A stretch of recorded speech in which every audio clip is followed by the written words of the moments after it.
Eleanor Whitmore's hand connected with the servant's face with a sharp crack that echoed through the marble foyer.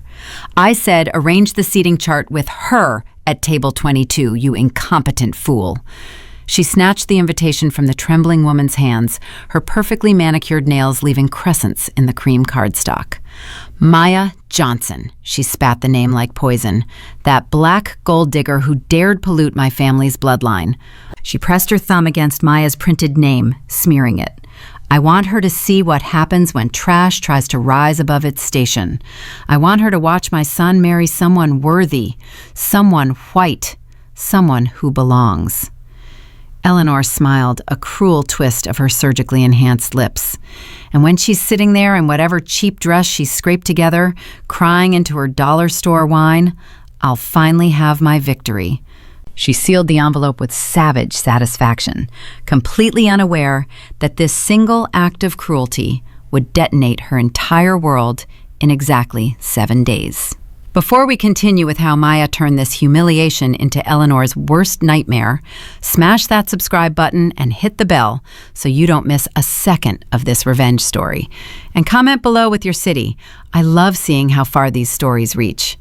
Now, let's dive into the storm that's coming. Maya Johnson's hands trembled as she stood at the floor-to-ceiling windows of her Chicago penthouse. Below her, the city stretched out in a glittering maze of lights and possibilities. But she wasn't seeing any of it.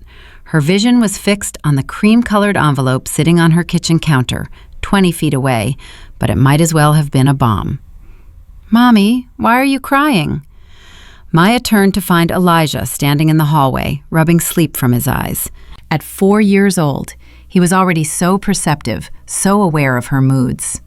All 3 of her boys were. "I'm not crying, baby," Maya said, wiping quickly at her cheeks. "Just thinking." About the pretty letter? So he'd seen it. Of course he had. Nothing got past Elijah.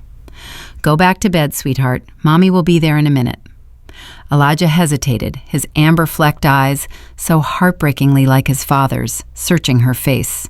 Then he padded back down the hallway, leaving Maya alone with the invitation that had arrived 3 hours ago and had already carved a hole through her carefully constructed piece. She walked to the counter slowly, as if approaching something that might bite. The envelope smelled faintly of lavender and old money, Eleanor's signature scent. Maya's stomach turned. With shaking fingers, she pulled out the invitation. The words swam before her eyes. "Mr. Marcus Whitmore and Miss Vanessa Kingsley request the honor of your presence at their wedding ceremony." Her phone buzzed, a text from an unknown number, but Maya knew exactly who it was. "I do hope you received our invitation. Marcus insisted we include you out of courtesy. The dress code is black tie, but I'm sure you'll do your best with whatever you have. Table 22 is near the catering entrance. I thought you'd be comfortable there, given your background. Eleanor." Maya's hand clenched around her phone so hard her knuckles went white. 4 years. 4 years since she'd escaped that mansion, that family, that life. 4 years since Eleanor Whitmore had looked her in the eye and said, "You're nothing but a ghetto charity case playing dress-up. My son will wake up eventually, and when he does, you'll be back where you belong, serving people like us, not sitting at our table." 4 years since Marcus had stood there, silent, while his mother eviscerated the woman he claimed to love. Maya? She turned to find Jasmine, her assistant and closest friend, emerging from the guest room in pajamas. Jasmine had stayed over to help prep for tomorrow's pitch meeting, a $20 million account that would cement Johnson Creative Studios as one of the top branding firms in the country. "What's wrong?" Jasmine asked, reading Maya's face instantly. "What happened?"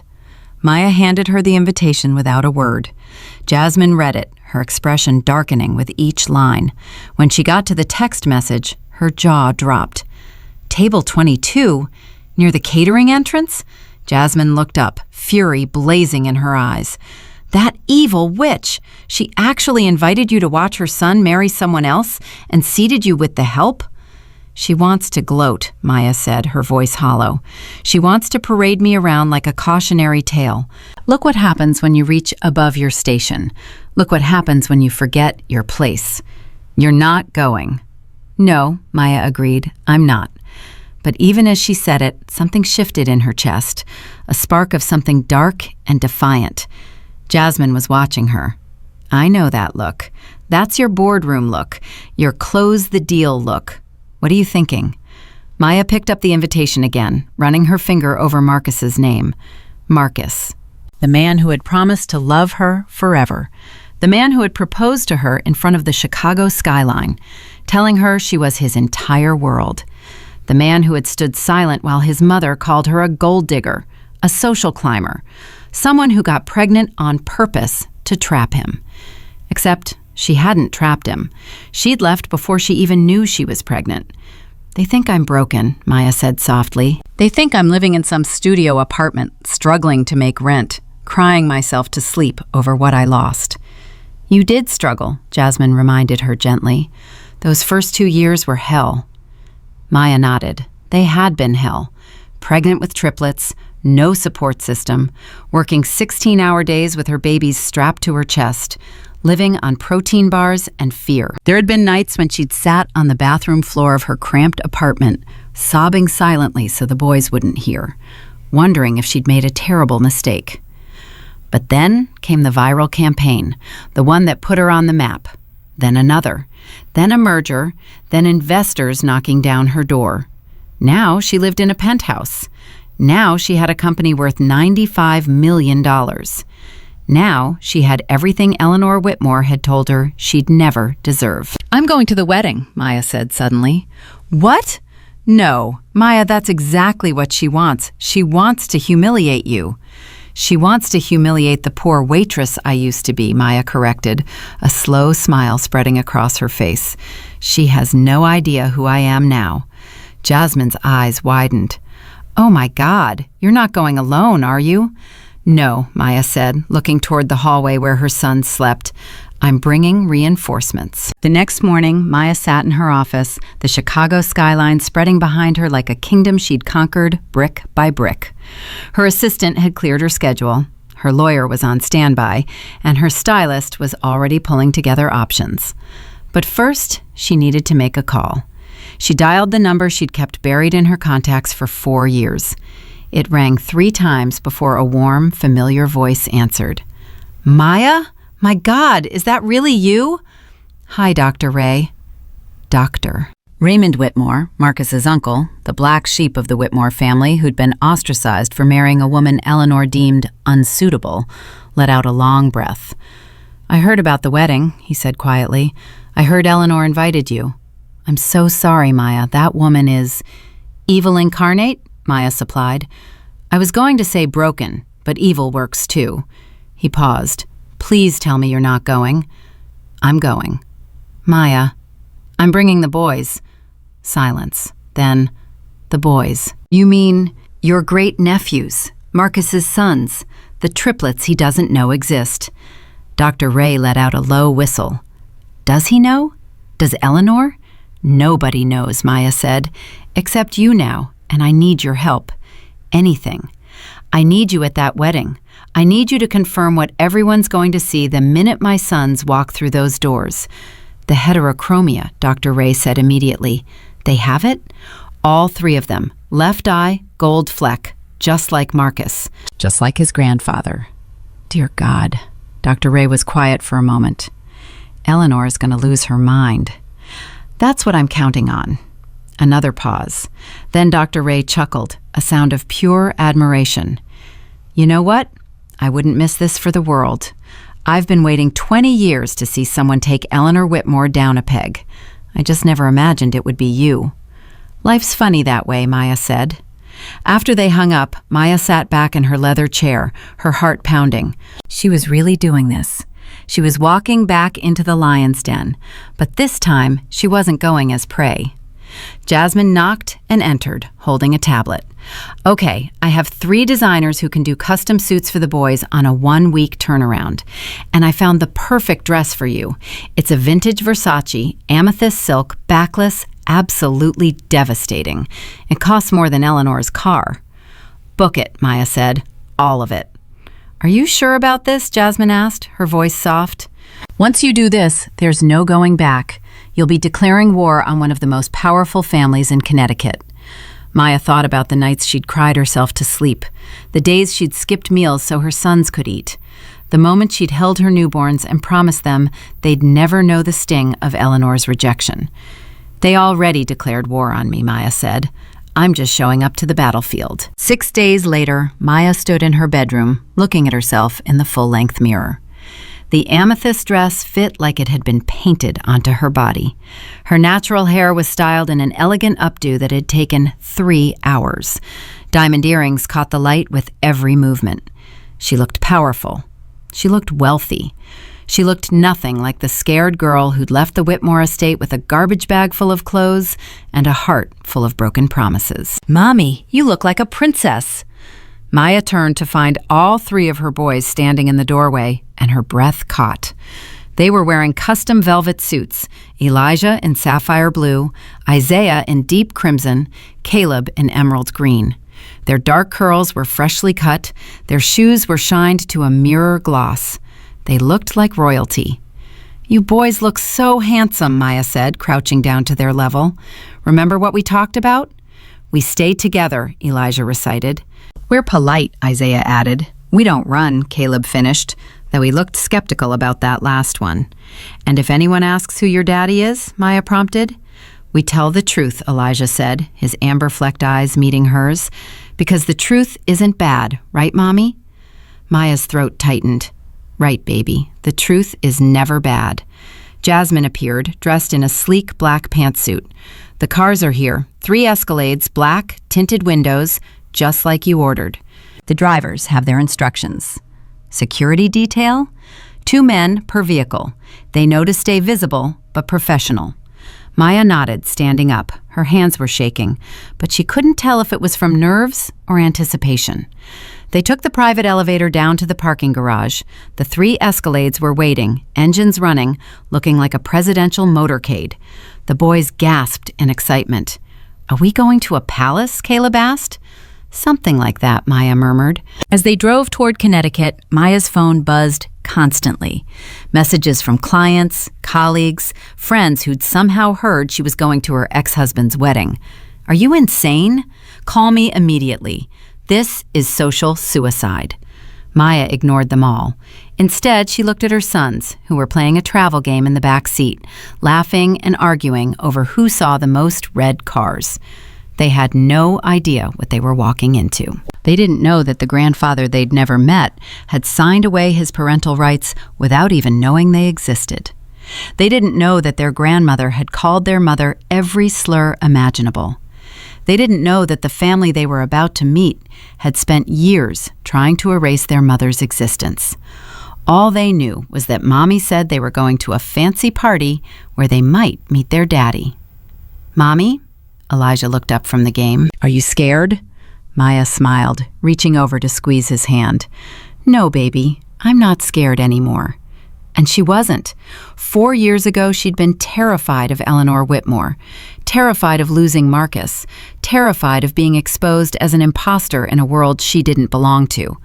But she'd built her own world now, and in her world, she was the queen. The Whitmore estate appeared on the horizon like something out of a Gothic novel. Sprawling lawns, stone fountains, a mansion that could house 50 families. Maya had forgotten how obscenely large it was. Or maybe she'd tried to forget. As they approached the security gate, Maya leaned forward. "This is it, boys. Remember, we stay together," they chorused. The guard at the gate checked his clipboard, frowning. "Name?" "Maya Johnson," the driver said smoothly. "I have a Maya Johnson listed, but you're supposed to park in lot B and take the shuttle." Maya rolled down her window. The guard's eyes widened as he took in her dress, her jewelry, her cool, commanding presence. "Open the gate," Maya said softly.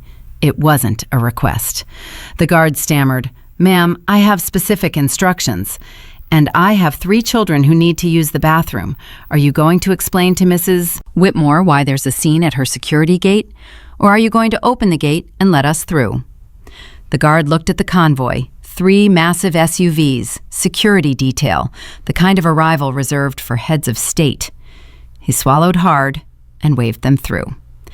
As they rolled up the long driveway, Maya could see the ceremony set up. A massive white tent, Hundreds of guests in designer clothes, a string quartet playing something classical and boring. Everything was perfect, controlled, orchestrated to demonstrate the Whitmore family's superiority. Maya smiled. Perfect was about to get very, very messy. The cars pulled up to the main entrance, a spot clearly reserved for the bridal party. A wedding planner with a headset immediately rushed over, waving her arms frantically. "You can't park here. This is for family only." The driver ignored her, stepping out to open Maya's door. Guests who had been milling around on the lawn turned to look. Whispers started immediately. "Who is that? Is she a celebrity? Look at those cars!" Maya stepped out, her heels clicking on the stone pavement. She stood to her full height, adjusting her dress, letting the sunlight catch the diamonds in her ears. She looked like money, old money, the kind of wealth that didn't need to announce itself because everyone already knew. The wedding planner was still protesting. "Ma'am, you need to move these vehicles immediately." "I don't think so," Maya said, her voice carrying across the lawn. She turned back to the car. "Boys, let's go." One by one, they climbed out. Elijah first, then Isaiah, then Caleb. They stood beside their mother, 3 miniature gentlemen in velvet suits, looking around with wide, curious eyes. And that's when the gasps started. Because there was no mistaking it. The shape of their faces, the set of their jaws, the way they carried themselves, even at 4 years old. And when Caleb looked up at the mansion, squinting in the sunlight, his amber-flecked eyes caught the light. "Oh my God," someone whispered. "They look just like... Is that... It can't be." Maya took Elijah's hand on her left, Isaiah's on her right. Caleb grabbed Isaiah's other hand. Together, they started walking toward the ceremony area. The crowd parted like the Red Sea. On the terrace above, Eleanor Whitmore stood frozen, a champagne glass halfway to her lips.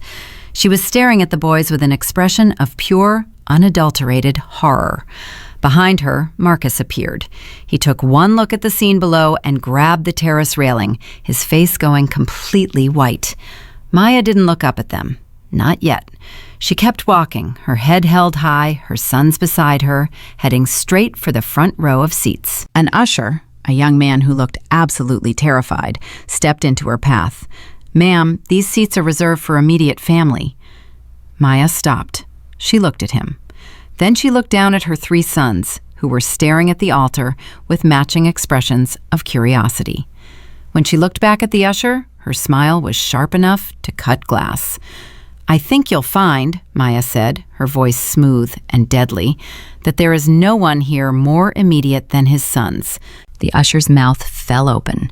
He looked at the boys, looked at Maya, looked back at the boys. Then he stepped aside. Maya sat down in the front row, in the seat that should have been reserved for the mother of the groom. Her son settled beside her, Caleb climbing into her lap. "Mommy," Elijah said loudly, his voice carrying in the sudden silence, "is that our daddy? The man on the balcony?" Every head in the vicinity swiveled to look at Marcus. Marcus was gripping the terrace railing so hard, his knuckles were bone white.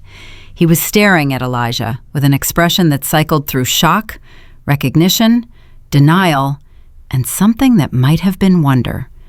"Yes, baby," Maya said, her voice carrying clearly. "That's your father." Eleanor's champagne glass slipped from her fingers. It shattered on the stone terrace, the sound echoing across the lawn like a gunshot. And just like that, the wedding of the century began to crumble before the first note of the wedding march was even played.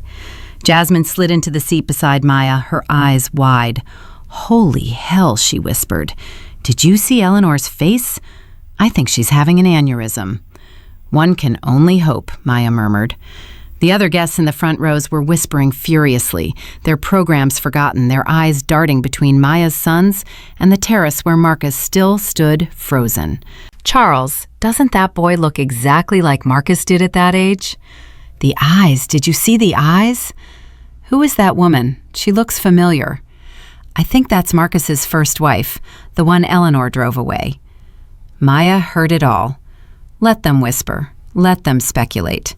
The truth was sitting right here, in velvet suits, with amber-flecked eyes and their father's stubborn chin. Footsteps on the stone path, heels clicking with military precision. Here we go, Maya thought. Eleanor Whitmore descended from the terrace like an avenging angel, her face a mask of controlled fury. She was 60, but looked 50 thanks to expensive surgery. Her dress was Chanel, her diamonds were real, her hatred was palpable. She stopped at the end of Maya's row, her hands clenched into fists. "What?"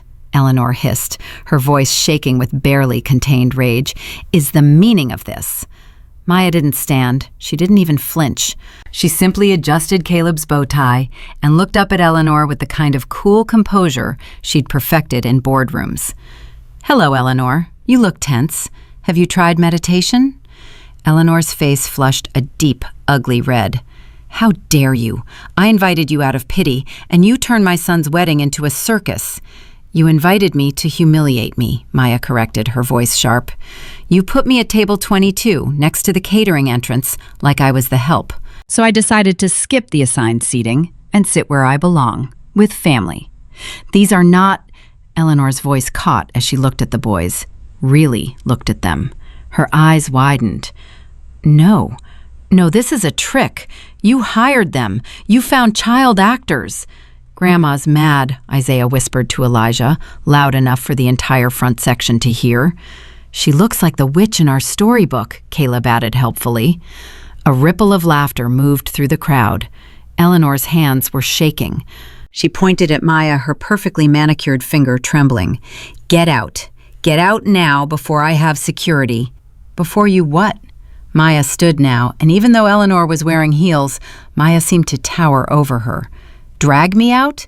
In front of Senator Kingsley? In front of Judge Harrison?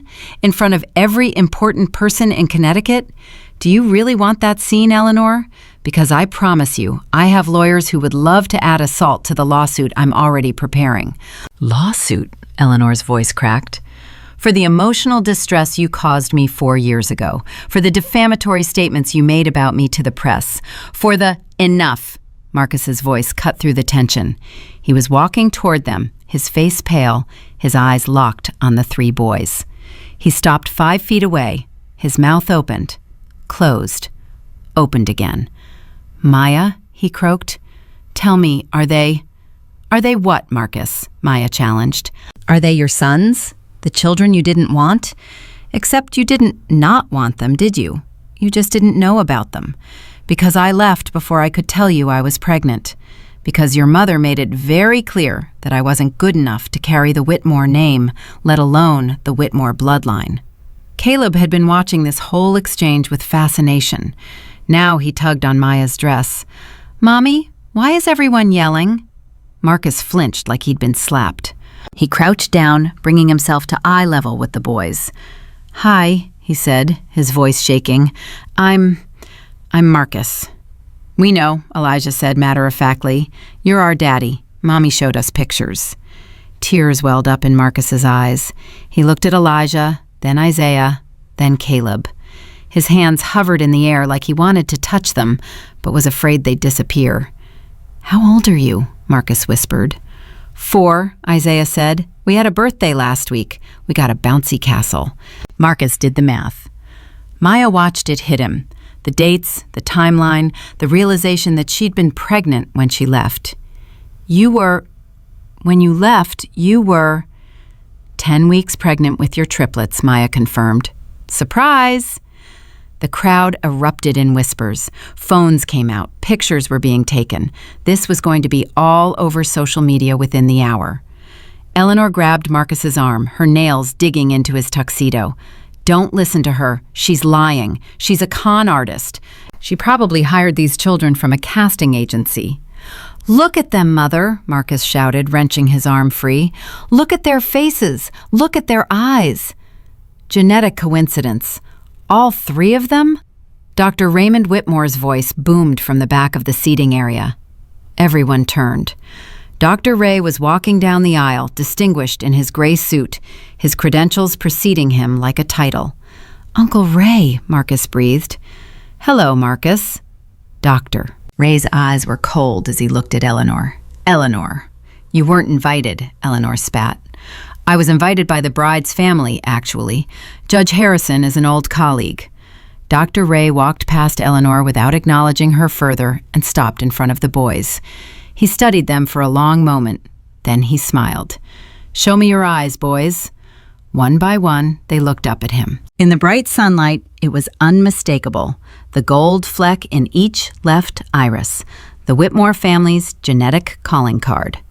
Dr. Ray straightened and addressed the crowd, his voice carrying with professorial authority. "For those who don't know me, I'm Dr. Raymond Whitmore, geneticist, former chief of research at Massachusetts General. I've spent 40 years studying inherited traits." He gestured to the boys. "What you're seeing here is sectoral heterochromia, a partial dual coloring of the iris. It's rare, it's genetic, and in the Whitmore bloodline, it's a dominant trait that's appeared in every generation for over 150 years. He turned to Marcus. "You have it. Your grandfather had it. Your great-great-grandmother had it. And unless Ms. Johnson somehow found 3 unrelated children who all happen to carry a rare genetic marker specific to your family," he paused. "These are your sons, Marcus. Anyone with eyes can see it." The silence that followed was absolute. Then Vanessa's voice, shrill and breaking, cut through it. "You have children?" Everyone turned. The bride was standing at the entrance to the tent, her father beside her, her veil trembling as her hands shook. Marcus spun around. Vanessa, I didn't know. You have 3 children," Vanessa's voice rose. "You have triplets, and you didn't tell me?" "I didn't know," Marcus cried, desperation cracking his voice. "I swear, I didn't know." "How could you not know you have 3 children?" Senator Kingsley demanded, his face turning purple. "Because she left," Marcus gestured wildly at Maya. "She left without telling me." "Because your mother told me to," Maya shot back. "Because she made it very clear that I was nothing but trash in her eyes. Because she threatened to destroy me if I didn't disappear." Eleanor drew herself up. "I did no such thing. You told me I was a gold-digging, social-climbing nobody who got pregnant on purpose to trap your son," Maya said, her voice ringing out clear and strong. "You told me I'd never be good enough for the Whitmore name. You told me that if I knew what was good for me, I'd take the settlement money and disappear before you made my life a living hell." I never. "I have the texts, Eleanor." Maya pulled out her phone. "I saved everything. Every threatening message, every slur, every single piece of evidence of how you treated me." Eleanor's face went white. Vanessa looked at Marcus. "You let your mother do that? You let her drive away your pregnant wife?" "I didn't know she was pregnant," Marcus shouted. "But you knew your mother was abusing her." Vanessa's eyes were filling with tears, her perfect makeup starting to run. "You knew, and you did nothing." "Vanessa, please, don't touch me." She stepped back, gathering her massive skirt. "I'm not marrying a man who has secret children. I'm not playing stepmother to triplets on my wedding day." Senator Kingsley stepped forward, his face like thunder. He grabbed Marcus by the lapels and shoved him backward. "You bring shame to my daughter," he roared. "You have illegitimate children." "They're not illegitimate," Dr. Ray interrupted calmly. "They were conceived in wedlock. These boys are the legitimate heirs to the Whitmore estate. Legally, they're entitled to quite a lot." Eleanor let out a strangled sound and collapsed backward into a chair, clutching her chest. But nobody rushed to help her. They were too busy watching the train wreck. Vanessa was crying now, her veil askew, mascara running down her face. "I can't do this. I can't. I won't." She turned and ran back toward the mansion, her train dragging behind her. Her parents followed, shooting murderous looks at the Whitmore family. Marcus stood alone, looking destroyed.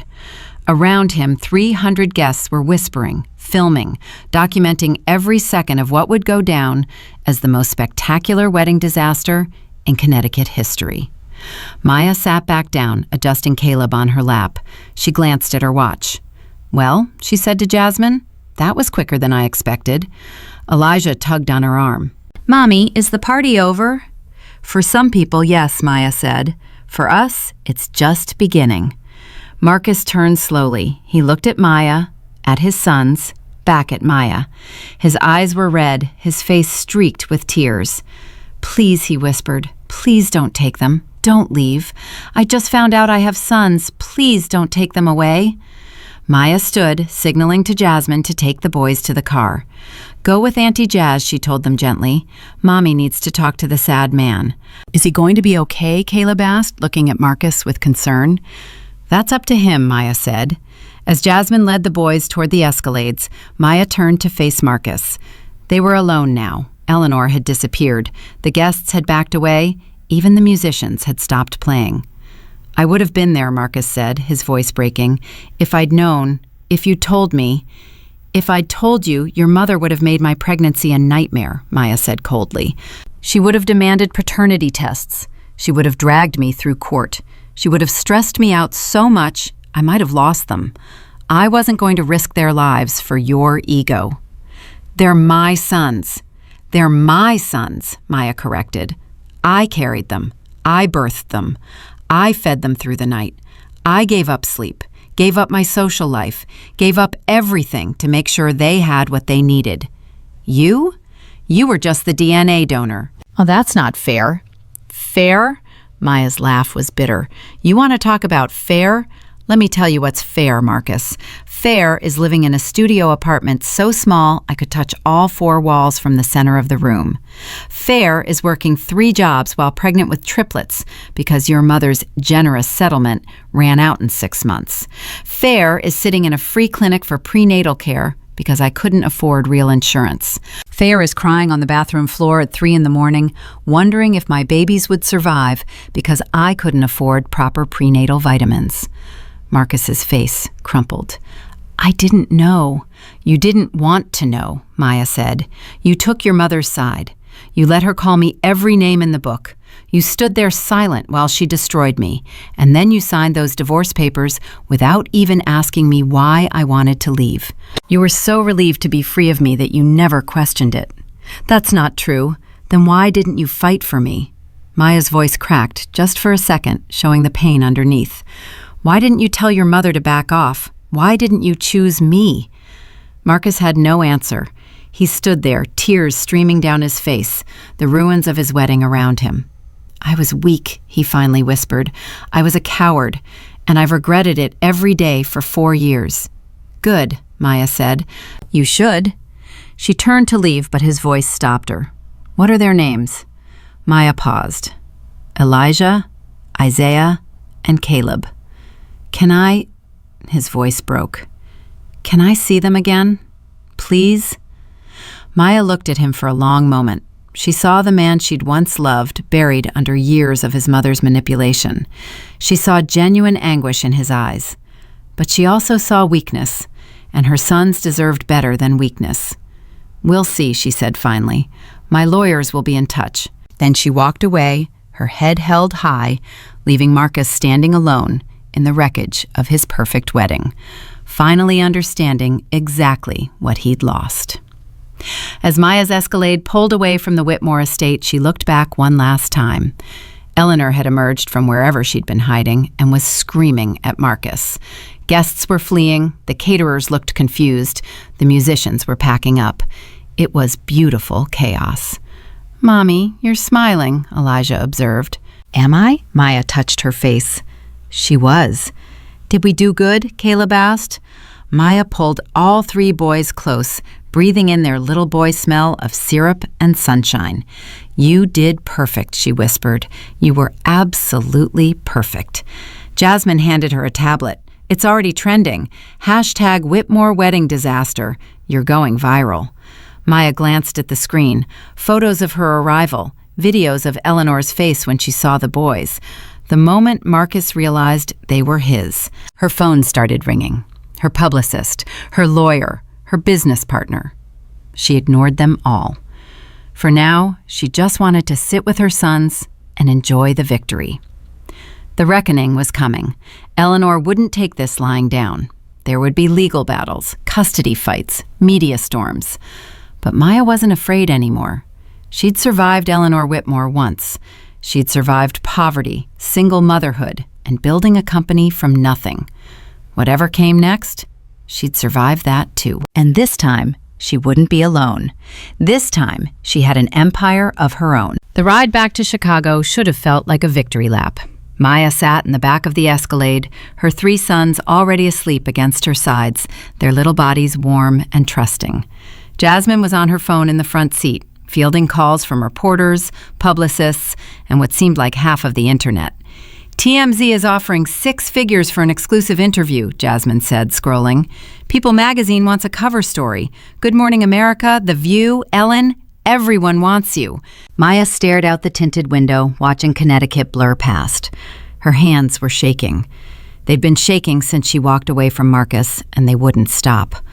Maya, did you hear me? Tell them all no, Maya said quietly.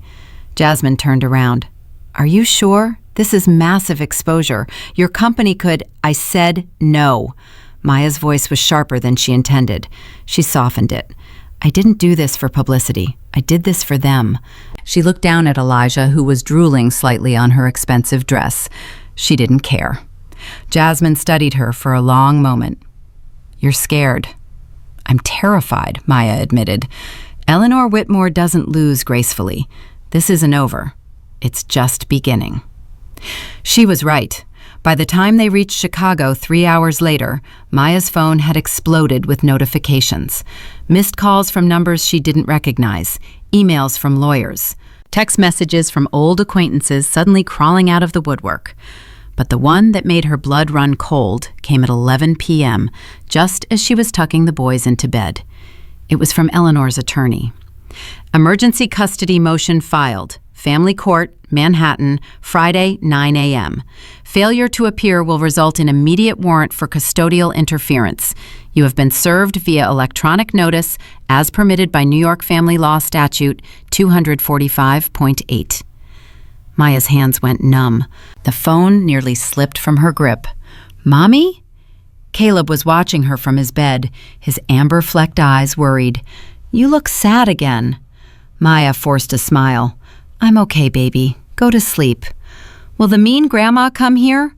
The question hit Maya like a punch to the gut. No, sweetheart. She doesn't know where we live. You're safe. But even as she said it, Maya knew it was a lie. Eleanor Whitmore had unlimited resources, private investigators, connections, money that could open any door, buy any information. Maya kissed each boy goodnight and walked to her home office. She poured herself a whiskey, something she rarely did, and opened her laptop. The custody motion was already in her email, 12 pages of legal jargon that boiled down to one thing. Eleanor and Marcus were suing for full custody, claiming Maya had committed parental alienation by hiding the children's existence. Her phone rang. Her lawyer, David Chen, calling at 11:15 at night. Tell me you saw it, David said without preamble. I'm reading it now. It's weak. Legally, it's garbage. But Maya, that's not the point. What do you mean? The point is to bleed you dry. Eleanor Whitmore has hired Blackwood and Associates. They're the most expensive, most aggressive family law firm in New York. Their strategy is never to win quickly. It's to make the fight so expensive, so exhausting, that you give up. Maya took a long sip of whiskey. I'm not giving up. I know, which is why I need you to authorize a retainer increase. This is going to cost $500,000 minimum, maybe more. Do it, Maya said without hesitation, whatever it takes. After she hung up, Maya sat in the dark nursing her drink. Through the window, Chicago glittered like a constellation fallen to earth. She'd built an empire in this city. She'd clawed her way from nothing to everything. But Eleanor was about to try to take it all away. Maya's phone buzzed again. This time it was a text from a number she didn't recognize, but the message made her skin crawl. You made a mistake showing up today. Those boys belong with their father. If you know what's good for you, you'll settle this quietly before it gets ugly. Trust me, you don't want this fight. No signature, no name, but Maya knew exactly who it was from. She screenshotted the message and forwarded it to David with a single word: evidence. Then she poured herself another drink. The next morning, Maya woke to her doorbell ringing at 6 a.m. She stumbled out of bed, threw on a robe, and checked the security camera. 3 men in suits stood in her hallway. Process servers. "Ms. Maya Johnson," one of them said when she cracked the door open, "you've been served." He handed her a manila envelope, then another, then another. "What is this?" Maya demanded. "Emergency restraining order hearing, defamation lawsuit, and a motion to freeze your assets pending custody resolution. Have a nice day, ma'am." They left. Maya stood in her doorway holding 3 envelopes, her hands shaking so badly the papers rustled. Behind her, she heard little footfalls. "Mommy, why are you crying?" She turned. All 3 boys were standing there in their pajamas, looking at her with identical expressions of concern. Maya wiped her eyes quickly. "I'm not crying, baby. Mommy just got some work papers. Go eat breakfast. I'll be right there." She waited until they were in the kitchen with Jasmine, who had stayed over, before she opened the envelopes. The restraining order claimed Maya was a danger to the children, that she had exhibited erratic behavior, that witnesses had seen her yelling at the boys in public. All lies. The defamation suit claimed Maya had slandered Eleanor by making false statements about abuse and racism at the wedding. Except Maya had recordings, texts, witnesses, and the asset freeze. That was the real kicker. They were trying to cut off her access to her own money, claiming she might flee the jurisdiction with the children. Maya called David. "I see you got the rest of the package," he said grimly. "They filed everything at midnight. This is scorched earth, Maya. Can they actually freeze my assets?" "Not if we fight it, but the hearing is tomorrow, in New York. You need to be there." "I have a pitch meeting tomorrow, $20 million account. Reschedule it. If you don't show up to this hearing, the judge will rule against you by default. Eleanor's counting on you choosing your business over your kids." Maya closed her eyes. "Book me a flight. I'll be there."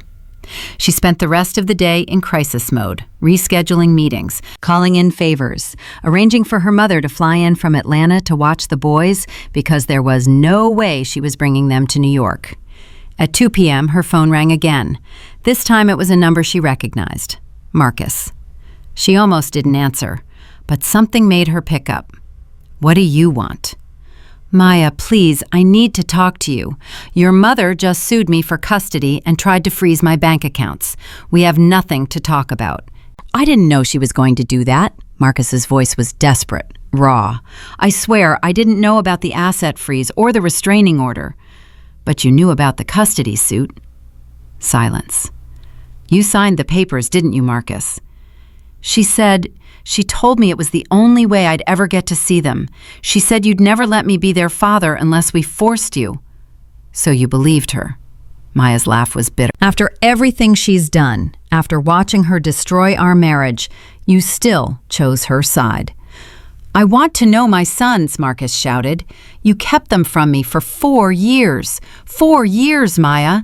I missed everything because you decided I didn't deserve to know they existed."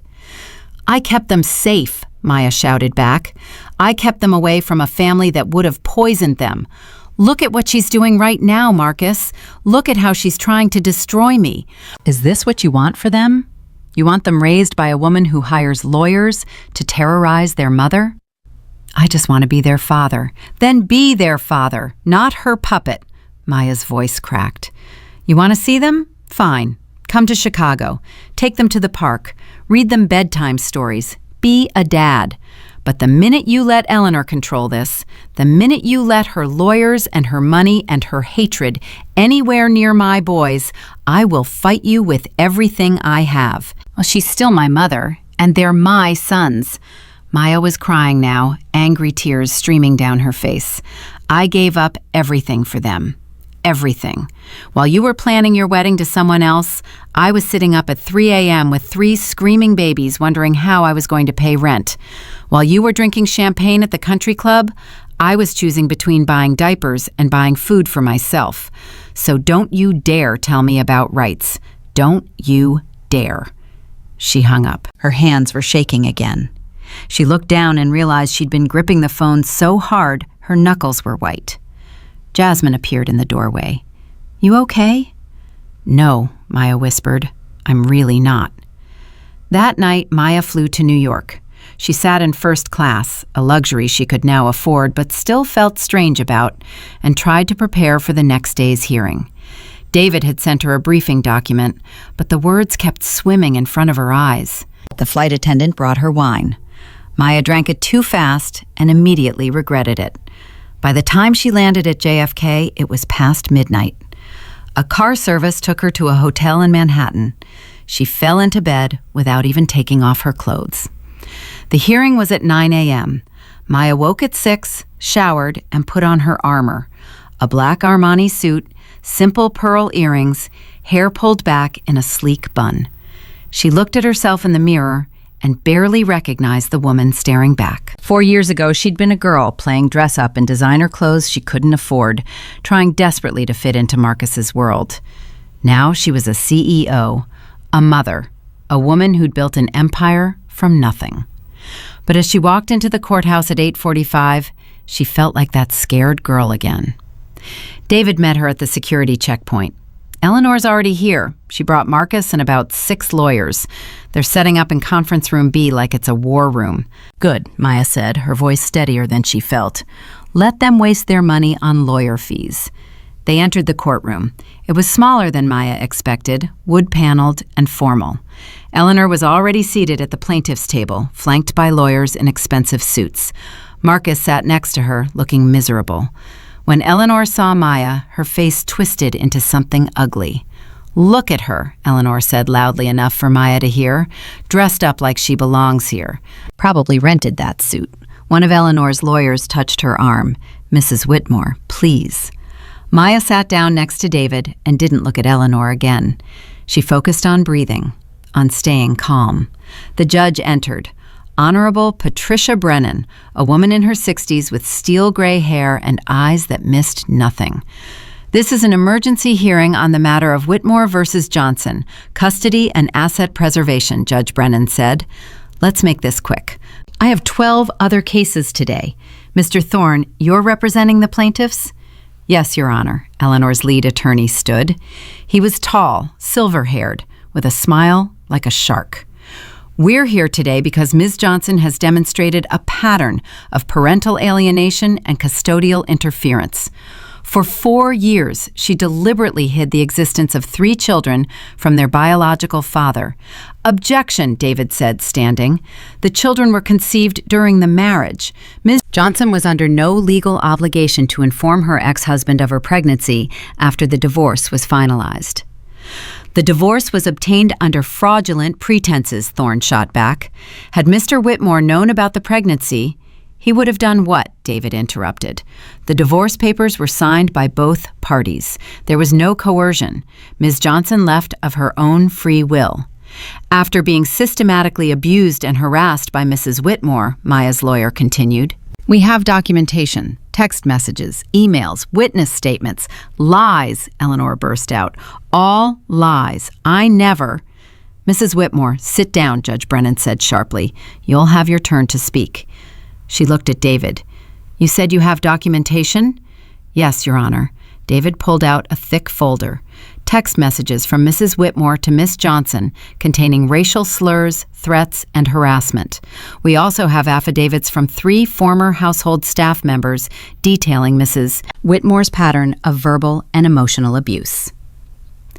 Judge Brennan took the folder and began reading.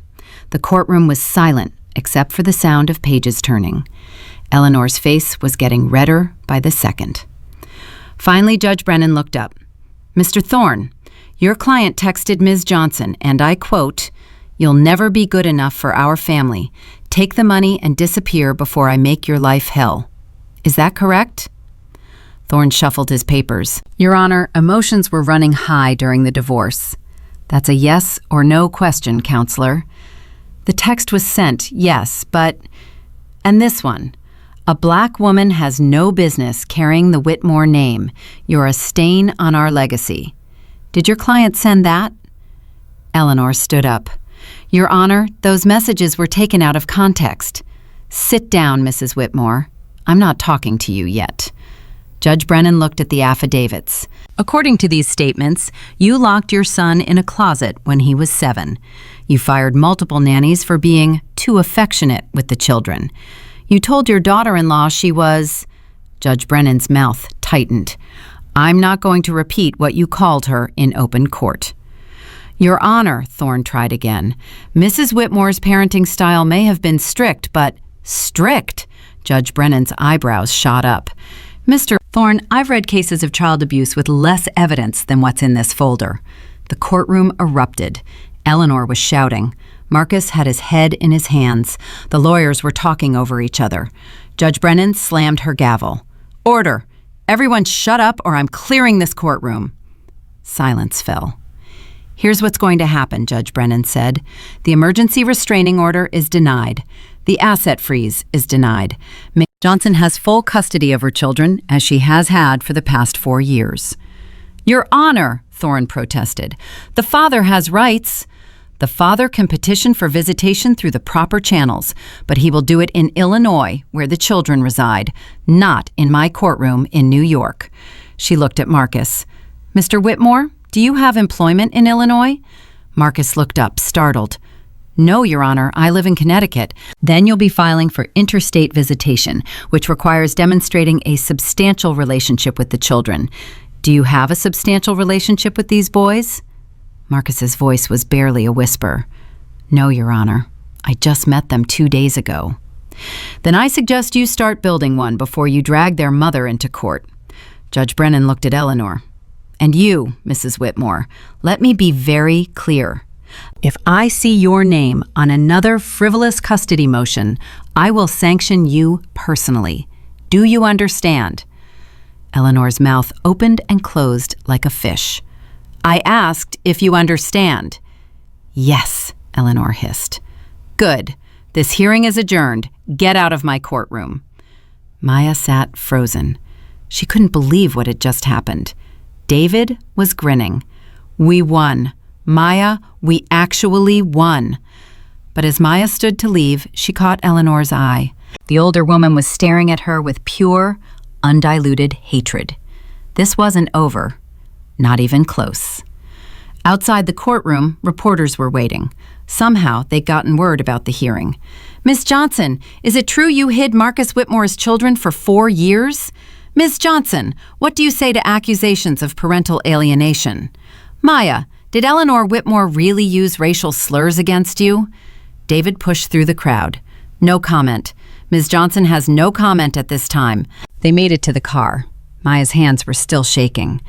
That went better than I expected, David said as they pulled away from the courthouse. Judge Brennan eviscerated them. The racial slurs especially, that's not going to play well in the court of public opinion. Eleanor doesn't care about public opinion, Maya said quietly. She cares about control. And I just humiliated her again. Her phone buzzed, a text from an unknown number. You think you've won. You haven't. I will take those boys from you if it's the last thing I do. You're nothing but a ghetto whore who got lucky. But luck runs out, and when it does, I'll be there to watch you fall. Maya showed the text to David. That's harassment, he said immediately. We can file... No, Maya interrupted. Let her send them. Let her dig her own grave. But inside, Maya was terrified. That afternoon, Maya flew back to Chicago. She walked into her penthouse at 6 p.m., exhausted and emotionally drained. Her mother, Patricia, was in the kitchen with the boys making dinner. The smell of fried chicken filled the air. Mommy! All 3 boys ran to her. Maya dropped to her knees and pulled them into a hug, breathing in the scent of them. Syrup, crayons, and safety. Did you win? Elijah asked. Grandma Pat said you went to fight the mean people. I won, Maya whispered. For now. That night, after the boys were asleep, Maya sat with her mother at the kitchen table. You look exhausted, baby, Patricia said, pouring her daughter a cup of tea. When's the last time you slept? I don't remember. Patricia reached across and took Maya's hand. You know this isn't going to stop. That woman is going to keep coming at you. I know. So what are you going to do? Maya looked out the window at the Chicago skyline. She thought about Eleanor's text, about Marcus's weak apologies, about the reporters and the lawyers and the endless, grinding fight ahead. Then she thought about her sons sleeping peacefully in their beds, safe and loved. "I'm going to destroy her," Maya said quietly. "Completely." Patricia raised her eyebrows. "How?" "She thinks she has power because she has money and connections. But she's wrong. Her power comes from people's fear of her." Maya looked at her mother. "What if we take away that fear?" "I'm listening." Maya pulled out her laptop and opened a folder she'd been building for months. Inside were documents, bank statements, private investigator reports, evidence of Eleanor's financial crimes, her tax evasion, her bribery of public officials. "I've been gathering this since before the wedding," Maya said. "I knew she'd come after me, so I prepared." Patricia whistled low. "This is enough to send her to prison." "I know." Maya closed the laptop. "But I'm not going to use it yet. First, I'm going to give Marcus a choice." "What kind of choice?" "He can be a father to those boys. Real father. Come to Chicago every weekend. Build a relationship. Be present." Maya's voice hardened. "Or he can stay under his mother's thumb. But he can't do both. And if he chooses Eleanor, then I release everything. I destroy his family's reputation so thoroughly that the Whitmore name becomes synonymous with corruption and abuse." "That's ruthless, baby." "I learned from the best," Maya said, thinking of Eleanor's cruelty. Her mother smiled sadly. "When do you tell him?" "Tomorrow." "I'm calling him tomorrow." But Maya didn't have to wait that long. At midnight, her phone rang. It was Marcus. "I'm in Chicago," he said without preamble. "I'm downstairs in your lobby. Please, Maya, let me come up. We need to talk." Maya looked at her mother, who shrugged. "Give me 5 minutes," Maya said. She threw on jeans and a sweater and went down to the lobby. Marcus was there, looking haggard. He hadn't shaved. His clothes were wrinkled. He looked like he'd driven straight from Connecticut without stopping. "What are you doing here?" Maya asked. "I left," Marcus said. "I left my mother. I packed a bag and I drove here. I told her I'm done being her puppet." Maya crossed her arms. "And I'm supposed to believe that? You couldn't stand up to her when we were married. Why would you now?" "Because I met my sons," Marcus's voice broke. "Because I saw what I'd missed. 4 years, Maya. Birthdays, first words, first steps, everything. And I realized my mother stole that from me just as much as she tried to steal it from you." "So what do you want?" "I want to be their father, real father. I'll move here. I'll get an apartment. I'll see them every weekend, whatever you want, whatever rules you set. Just please give me a chance." Maya studied him. He looked sincere, but sincerity had never been Marcus's problem. Follow-through was. "One chance," Maya said finally. "You screw this up, you hurt those boys in any way, and you'll never see them again. Understand?" "I understand." "And your mother stays away, permanently. If she contacts me, if she comes near my sons, if she so much as sends a birthday card, the deal is off." Marcus swallowed hard. "She's my mother, and they're my sons. Choose." The silence stretched between them. "Okay," Marcus finally whispered. "Okay, she stays away." "Good. Go get a hotel room. We'll talk in the morning about visitation schedule." Marcus nodded and turned to leave, but at the door he looked back. "Maya, thank you for giving me this chance." Maya didn't respond. She just watched him leave, wondering if she'd just made the biggest mistake of her life or the smartest decision. Only time would tell. Marcus showed up at Maya's door at 9 a.m. sharp the next morning, holding a bag from a local bakery and looking like he hadn't slept at all. Maya answered in yoga pants and an old college sweatshirt, her hair in a messy bun. Behind her, she could hear the boys arguing over who got the blue cereal bowl. "You're early," she said. "I didn't want to be late." Marcus held up the bag. "I brought bagels. I didn't know what kind they liked, so I got one of everything." Maya stepped aside to let him in. "They're 4. They like dinosaur-shaped nuggets and anything with sugar." "But thanks." Marcus walked into the penthouse slowly, taking in everything. The floor-to-ceiling windows, the modern furniture, the abstract art on the walls. His eyes widened. Wow, this is really nice. Surprised? Maya asked, unable to keep the edge from her voice. No, yes, I don't know. Marcus ran a hand through his hair. My mother said you were struggling, living in some rundown apartment complex. Your mother lied about that and everything else. Maya walked toward the kitchen. The boys are eating breakfast. Don't expect them to remember you. They meet a lot of people. But when Marcus appeared in the kitchen doorway, Elijah looked up from his cereal and pointed his spoon. You're the crying man from the grass. Isaiah and Caleb turned to look. Their identical faces showed identical curiosity. Hi, Marcus said, his voice shaking slightly. I'm your dad. We met at the wedding.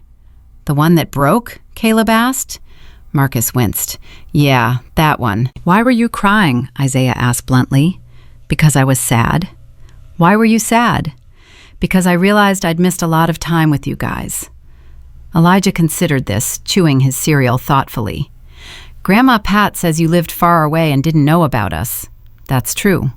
But you know now, Caleb said. It wasn't a question. I know now, Marcus confirmed. So are you going to stay? Elijah asked. The question hung in the air. Maya held her breath, waiting to see how Marcus would answer. I'd like to, Marcus said carefully, if that's okay with you guys, and with your mom. All three boys looked at Maya. We'll see, Maya said neutrally. Finish your breakfast, then you can show Marcus your room.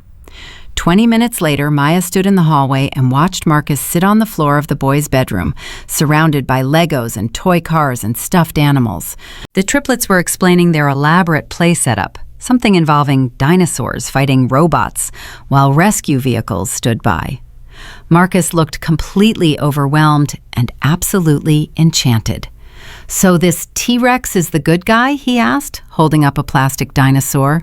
No! All three boys shouted in unison. The T-Rex is bad, but he wants to be good, Elijah explained patiently.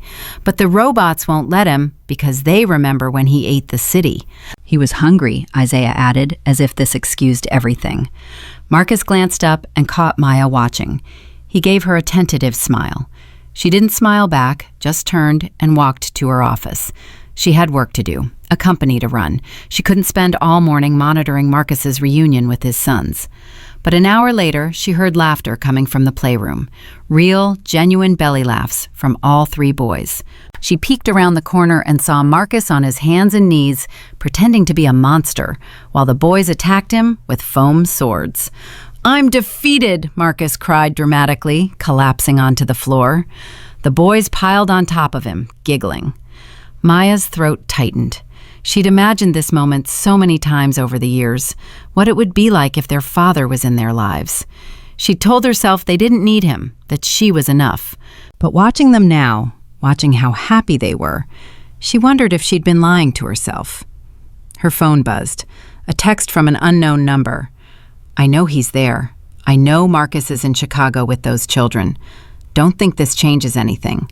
A few supervised visits won't make him their father. Blood doesn't lie. Those boys belong with the Whitmore family, and I will get them back. Maya's hands clenched around her phone. Eleanor. Still watching. Still threatening. She forwarded the text to David with a message. Add it to the file. Then she deleted the message and went back to work, trying to ignore the sounds of her sons bonding with their father in the next room. By lunchtime, the boys were exhausted, and Marcus looked like he'd run a marathon. They have so much energy, he said, accepting the glass of water Maya offered him. How do you do this every day? You get used to it, Maya said. Or you die. One or the other. Marcus laughed, then stopped when he saw she wasn't joking. I should go, he said, glancing at his watch. Let them have lunch and nap time. Can I come back tomorrow? Maya considered.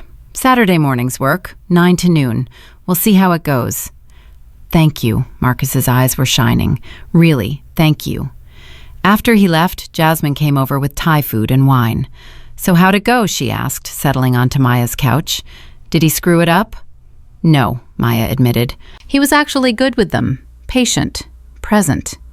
But But I keep waiting for the other shoe to drop, for Eleanor to show up, for Marcus to realize this is harder than he thought and disappear again.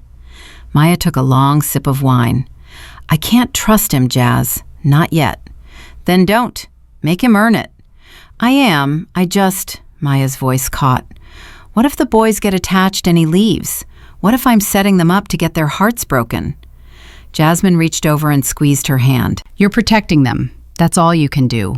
But Maya, they deserve to know their father, even if it's complicated, even if it's scary. Maya knew she was right, but that didn't make it easier. The weekend visits became routine.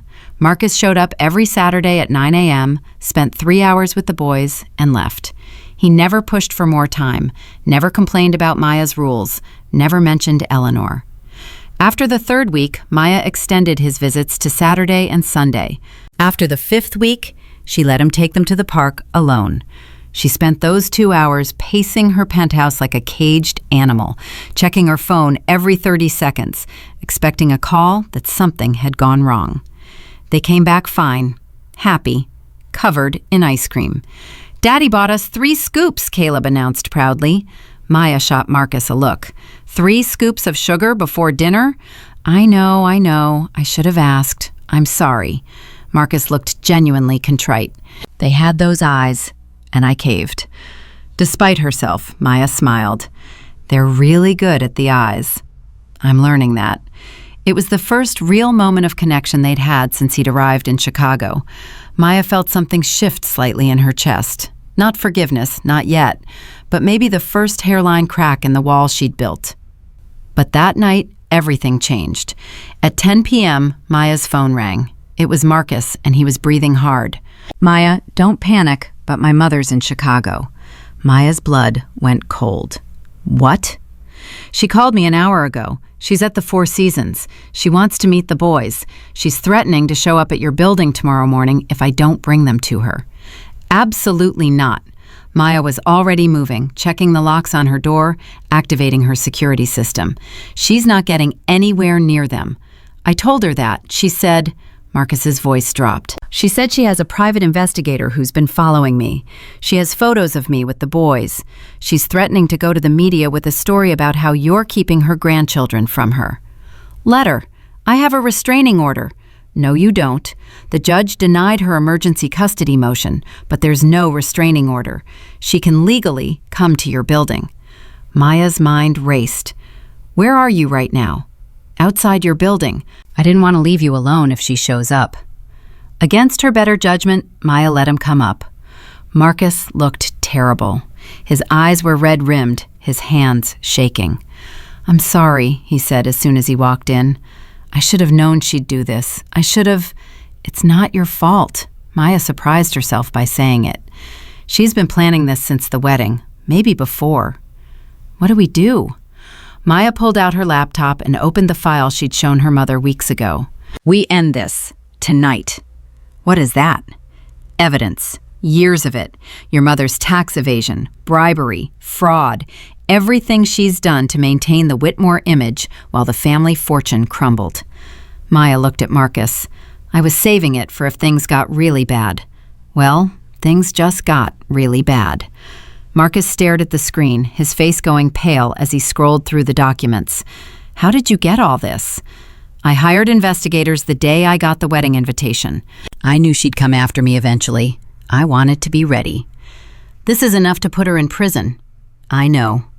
Maya closed the laptop. So here's what's going to happen. Tomorrow morning, you're going to meet your mother at her hotel. You're going to tell her that if she ever contacts me again, if she ever comes near my sons, if she so much as thinks about them, I release everything to the FBI, the IRS, and the New York Times simultaneously. She'll never believe you'd actually do it. Then show her this. Maya pulled up a draft email on her phone. The recipients were already filled in. Federal prosecutors, tax investigators, investigative journalists. The attachments were all the incriminating files. All I have to do is hit send. Marcus looked at the email for a long time. Then he looked at Maya. You've been carrying this around all these weeks? Every day, waiting for her to push too far. Why didn't you send it already? After what she did at the wedding? After the custody suit? Maya's jaw tightened. Because despite everything, she's still your mother, and my son's grandmother. I wanted to give you a chance to have a relationship with them without destroying your entire family. Even after everything she did to you. I didn't do it for her. I did it for them. Maya gestured toward the hallway where her sons slept. They don't need the stain of a grandmother in prison. They don't need that weight. But if she forces my hand, I won't hesitate. Marcus was quiet for a long moment. Then he pulled out his phone. What are you doing? Maya asked. Calling her. Telling her I'm coming over right now. This ends tonight. Marcus, it's almost 11. I don't care. I've spent my whole life being afraid of her, letting her control everything. My marriage, my divorce, my entire life. He looked at Maya, and for the first time, she saw real steel in his eyes. She's not controlling this. Not anymore. He made the call. Eleanor answered on the first ring. Marcus, did you change your mind? Are you bringing the boys? No, I'm coming to your hotel. Right now. We're going to have a conversation and you're going to listen to every word. And then you're going to get on the first flight back to Connecticut and never come near Maya or my sons again. How dare you speak to me that way? I'm your mother. I'll be there in 20 minutes. Be in the lobby. Marcus hung up. Maya stared at him. That was overdue, Marcus finished. Stay here with the boys. I'll call you when it's done. Marcus, are you sure? I'm sure. He headed for the door, then paused. Maya, thank you for protecting them from her, for being strong enough to do what I couldn't. Then he was gone. Maya stood in her silent penthouse, her heart pounding. She wanted to believe Marcus would follow through, but years of disappointment had taught her to expect failure. She poured herself a drink and waited. 45 minutes later, her phone rang. It's done, Marcus said. His voice sounded different, stronger. She screamed, she threatened, she cried, but I showed her the email. I told her exactly what would happen if she ever contacted you or the boys again. And she's booked on a 6 a.m. flight to Connecticut. She agreed to stay away. Maya couldn't believe it. Just like that? She didn't have a choice. She knows you're not bluffing. Marcus took a shaky breath. She called me ungrateful. She said I was choosing some woman over my own mother. She said the boys would grow up to hate me. I'm sorry. Don't be. She's wrong about everything. There was a long pause. I told her something else, too. What? I told her that you're the strongest person I've ever met. That you took nothing and turned it into everything, while she took everything and turned it into dust. And that if our sons grow up to be half the person you are, I'll consider myself lucky. Maya's eyes filled with tears. She wiped them away quickly. You didn't have to say that. Yes, I did, because it's true. Marcus's voice softened. I know I don't deserve another chance. I know I failed you when you needed me most, but I'm not that person anymore. I'm trying to be someone my sons can be proud of. Someone you don't have to protect them from. Actions, Marcus, not words. I know. I'll prove it, however long it takes. After they hung up, Maya checked on her sleeping sons one more time. They were sprawled across their beds, peaceful and safe, completely unaware of the war that had just been waged on their behalf. She thought about Eleanor, packing her bags in a hotel room across the city, her power finally broken. She thought about Marcus, finally standing up to his mother after a lifetime of submission. And she thought about herself, the girl who'd left Connecticut with nothing, who'd built an empire, who'd protected her children from a family that would have destroyed them. She'd won, completely and utterly. But victory felt strange, hollow almost, because part of her had wanted Eleanor to push further. Part of her had wanted to hit send on that email, to watch the Whitmore family crumble, the way they'd tried to make her crumble. But she'd chosen mercy. For her sons. And maybe, just maybe, for Marcus too. The next morning, Maya woke to find Marcus already in her lobby at 8 a.m. You're early, she said through the intercom. I brought real breakfast this time. Protein, fruit, things that won't give them a sugar rush. Maya buzzed him up, smiling despite herself. When he walked in, the boys ran to him like he'd been gone for months instead of less than 24 hours. "Daddy, did you bring the dinosaur book you promised?" "I did. It's in my bag." Maya watched them drag him to the living room, already chattering about their week. Marcus caught her eye over their heads. "Is it okay if I stay for breakfast?" Maya nodded. "Yeah, it's okay." And for the first time in 4 years, sitting around her kitchen table with her sons and their father, Maya felt something she hadn't felt in a very long time: hope. But 3 days later, that hope was tested when her assistant burst into her office with her phone. "Maya, you need to see this, now." It was a news article. The headline made Maya's blood run cold. "Whitmore matriarch found dead in Connecticut estate. Authorities investigating possible suicide." Maya grabbed the phone, scanning the article. Eleanor had been found by her housekeeper that morning. Prescription pills. A note.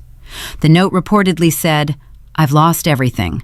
My son, my legacy, even my name. I won't live to see the Whitmore family destroyed." Maya's hands started shaking. Jasmine was reading over her shoulder.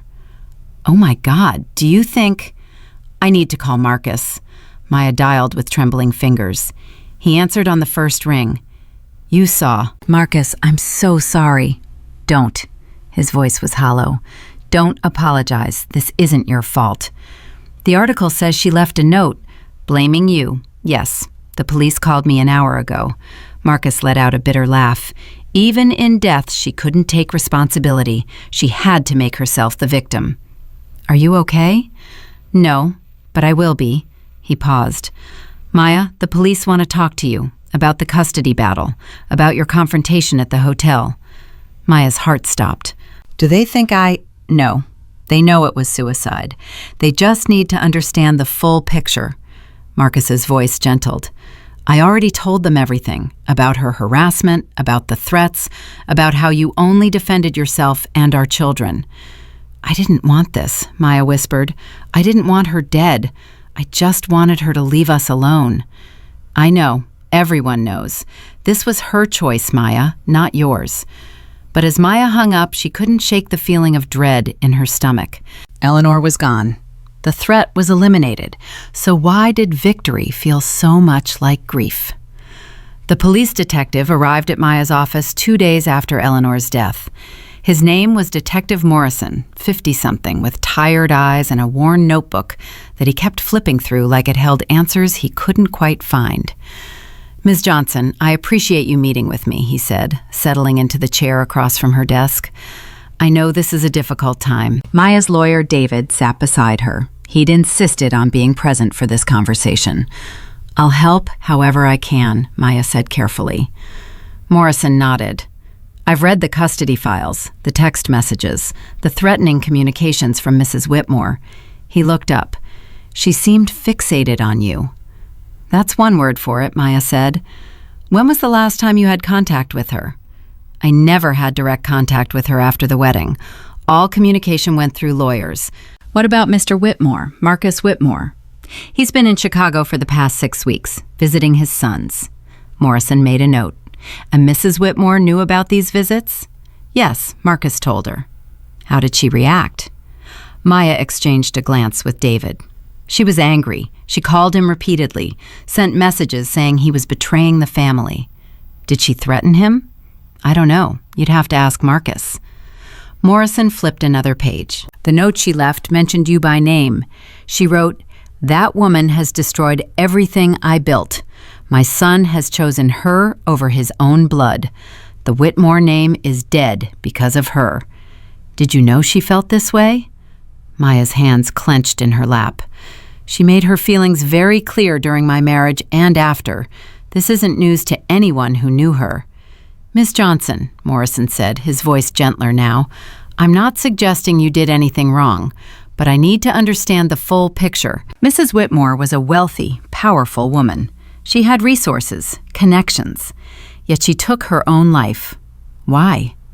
"Because she lost control," Maya said quietly, "and Eleanor Whitmore couldn't exist without control." "Control of what?" "Everything. Her son, her family's reputation, the narrative." Maya met Morrison's eyes. I refused to be controlled. That's what she couldn't handle. Morrison studied her for a long moment. Then he closed his notebook. "Thank you for your time, Ms. Johnson. I don't think we'll need to speak again." After he left, David let out a long breath. That went better than I expected. "Is it over?" Maya asked. "The police investigation? Yes. But Maya, there's going to be fallout. The media is already spinning this. Some outlets are painting Eleanor as a tragic figure driven to despair by her alienated grandchildren." "That's garbage," Maya snapped. "I know, but we need to control the narrative before it controls us." David pulled out his tablet. "I think it's time you did that interview. Tell your side of the story." Maya had been avoiding the media circus for weeks. Every major outlet wanted her story, but she'd stayed silent, protecting her privacy and her son's. "I don't want my boys in the spotlight," she said. "They don't have to be. You can tell your story without showing their faces. But Maya, people are making assumptions. Let them hear the truth from you." That night, Maya couldn't sleep. She kept thinking about Eleanor's note, about the blame, about the part of her that wondered if she could have handled things differently. At 2 a.m., she got out of bed and went to her son's room.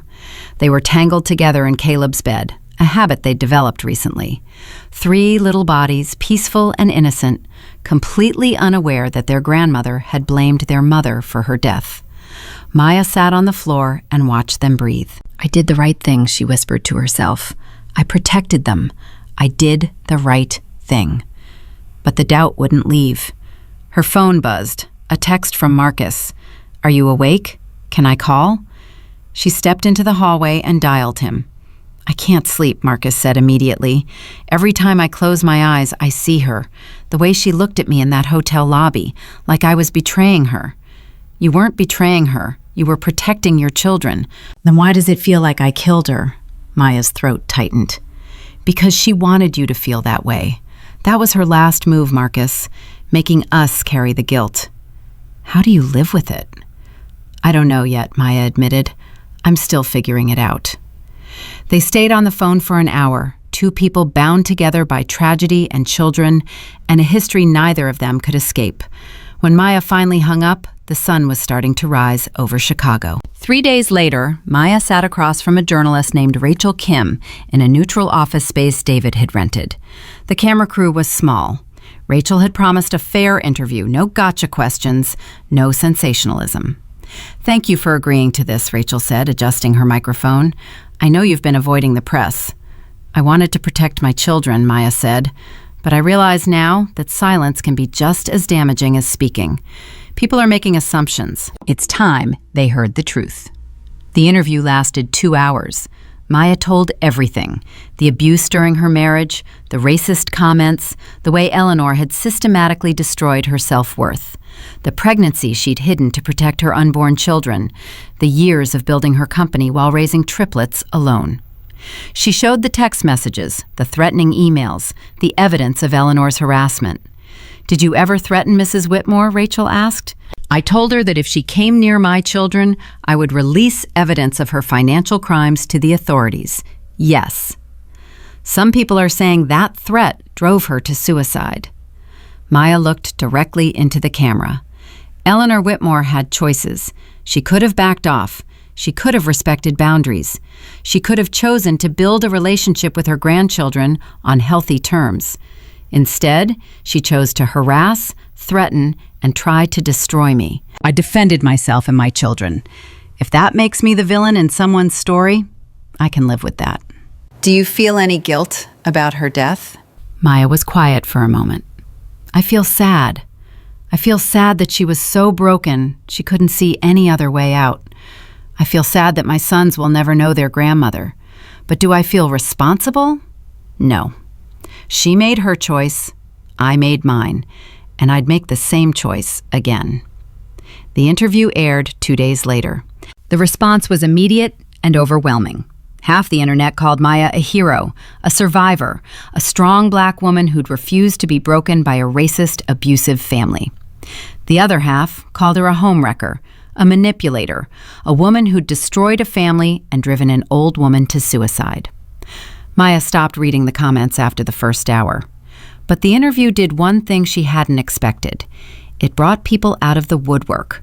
Former Whitmore staff members, people who'd worked for Eleanor and had their own horror stories.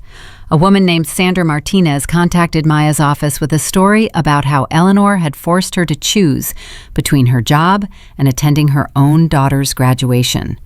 When Sandra chose her daughter, Eleanor had her blacklisted from every domestic employment agency in Connecticut.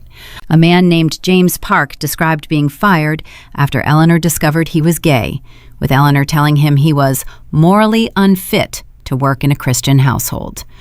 3 different nannies came forward with stories of emotional abuse, impossible standards, and being forced to sign NDAs that they were now willing to break. David compiled all of it into a file. This is powerful, Maya. This completely shifts the narrative. I don't want revenge, Maya said. She's already dead. This isn't revenge. This is truth, and these people deserve to be heard. Maya agreed to let David share the testimonials with Rachel Kim, who did a follow-up piece. The headline read, "The Real Eleanor Whitmore. Former staff members speak out." The public opinion started to shift, but the person Maya was most worried about was Marcus. He called her the night the follow-up piece aired, his voice shaking. "I didn't know about Sandra, about James, about any of it." He sounded destroyed. "I lived in that house my whole life, and I didn't see what she was doing." "You were a child, Marcus, and then you were under her control." "I should have seen it. I should have known." He was crying now. What kind of person doesn't see that their own mother is a monster? "The kind of person who was taught to look the other way," Maya said gently. "Marcus, you can't carry this. You'll drown." "How do you do it? How do you forgive yourself?" "I remind myself every day that I protected my children, that they're safe, that they're loved. That's what matters." Marcus was quiet for a long time. "Can I see them this weekend? I know it's not my scheduled time, but I need to see them." "Yes, come Saturday. Stay as long as you want." That Saturday, Marcus showed up with red-rimmed eyes and a bag full of art supplies. "I thought we could paint," he said. "I read that art therapy is good for processing emotions." The boys were thrilled. They set up in the kitchen, covering the table with newspaper and putting on the tiny aprons Marcus had bought. Maya watched from her office as Marcus helped Caleb mix colors, as he praised Isaiah's abstract blob that might have been a dinosaur, as he listened seriously while Elijah explained that his painting was about feelings, and the red parts were the angry feelings, and the blue parts were the sad feelings. "Where are the happy feelings?" Marcus asked. Elijah thought about this. Then he grabbed yellow paint and made a small sun in the corner. "That's you. You're the happy part." Marcus's eyes filled with tears. He pulled Elijah into a hug, burying his face in his son's curly hair. Maya turned away, her own eyes stinging. Later, after the boys were cleaned up and watching a movie, Marcus found Maya in the kitchen.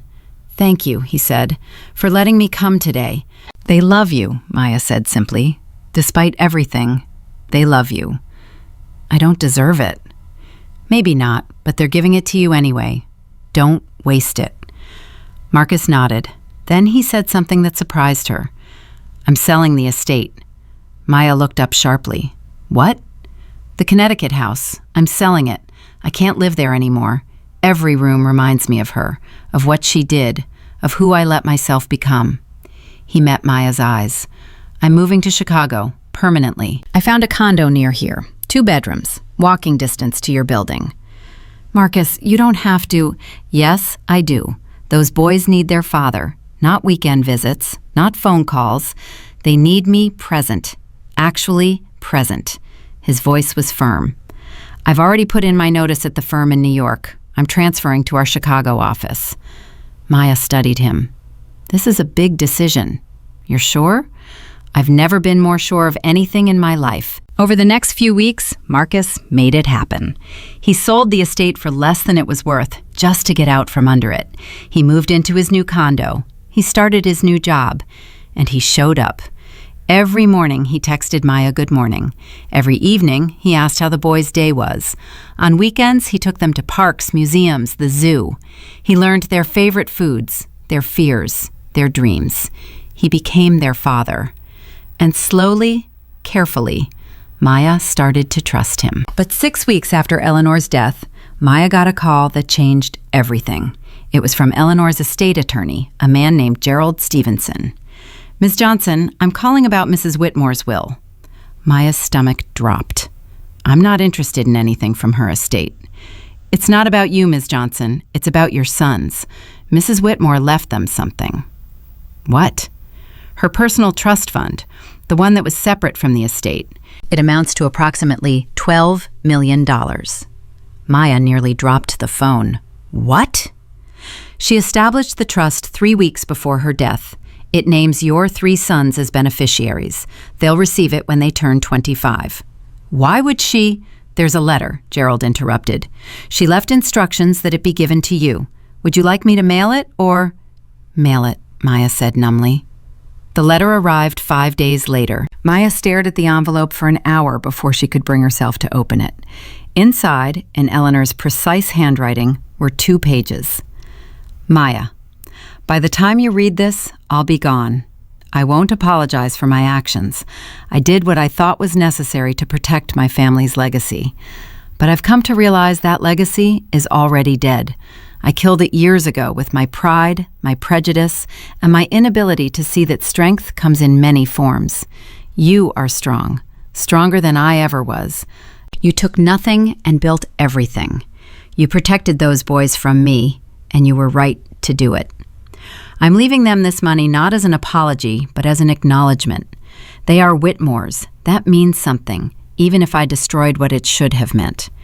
Use this money however you see fit. Send them to college, start businesses, or burn it in a fire. I don't care. But know this. I looked into their eyes that day at the wedding, and I saw my husband, my father. Generations of Whitmores looking back at me, and I was terrified. Terrified that they would be nothing like me, that they would be everything you are. Kind, resilient, unbowed. I hope they are. I hope they never know my name with anything but distant curiosity. I hope they grow up to be so secure in your love that they never understand what it's like to use cruelty as armor. You won, Maya, completely. I hope that brings you peace. Eleanor. Maya read the letter 3 times, tears streaming down her face. She called Marcus immediately. "Did you know about this?" she demanded. "The trust fund?" "What trust fund?" Maya told him. She read him the letter. Marcus was silent for so long she thought the call had dropped. "Marcus?" "She knew," he finally whispered. At the end, she knew what she'd become, and it still wasn't enough to make her change.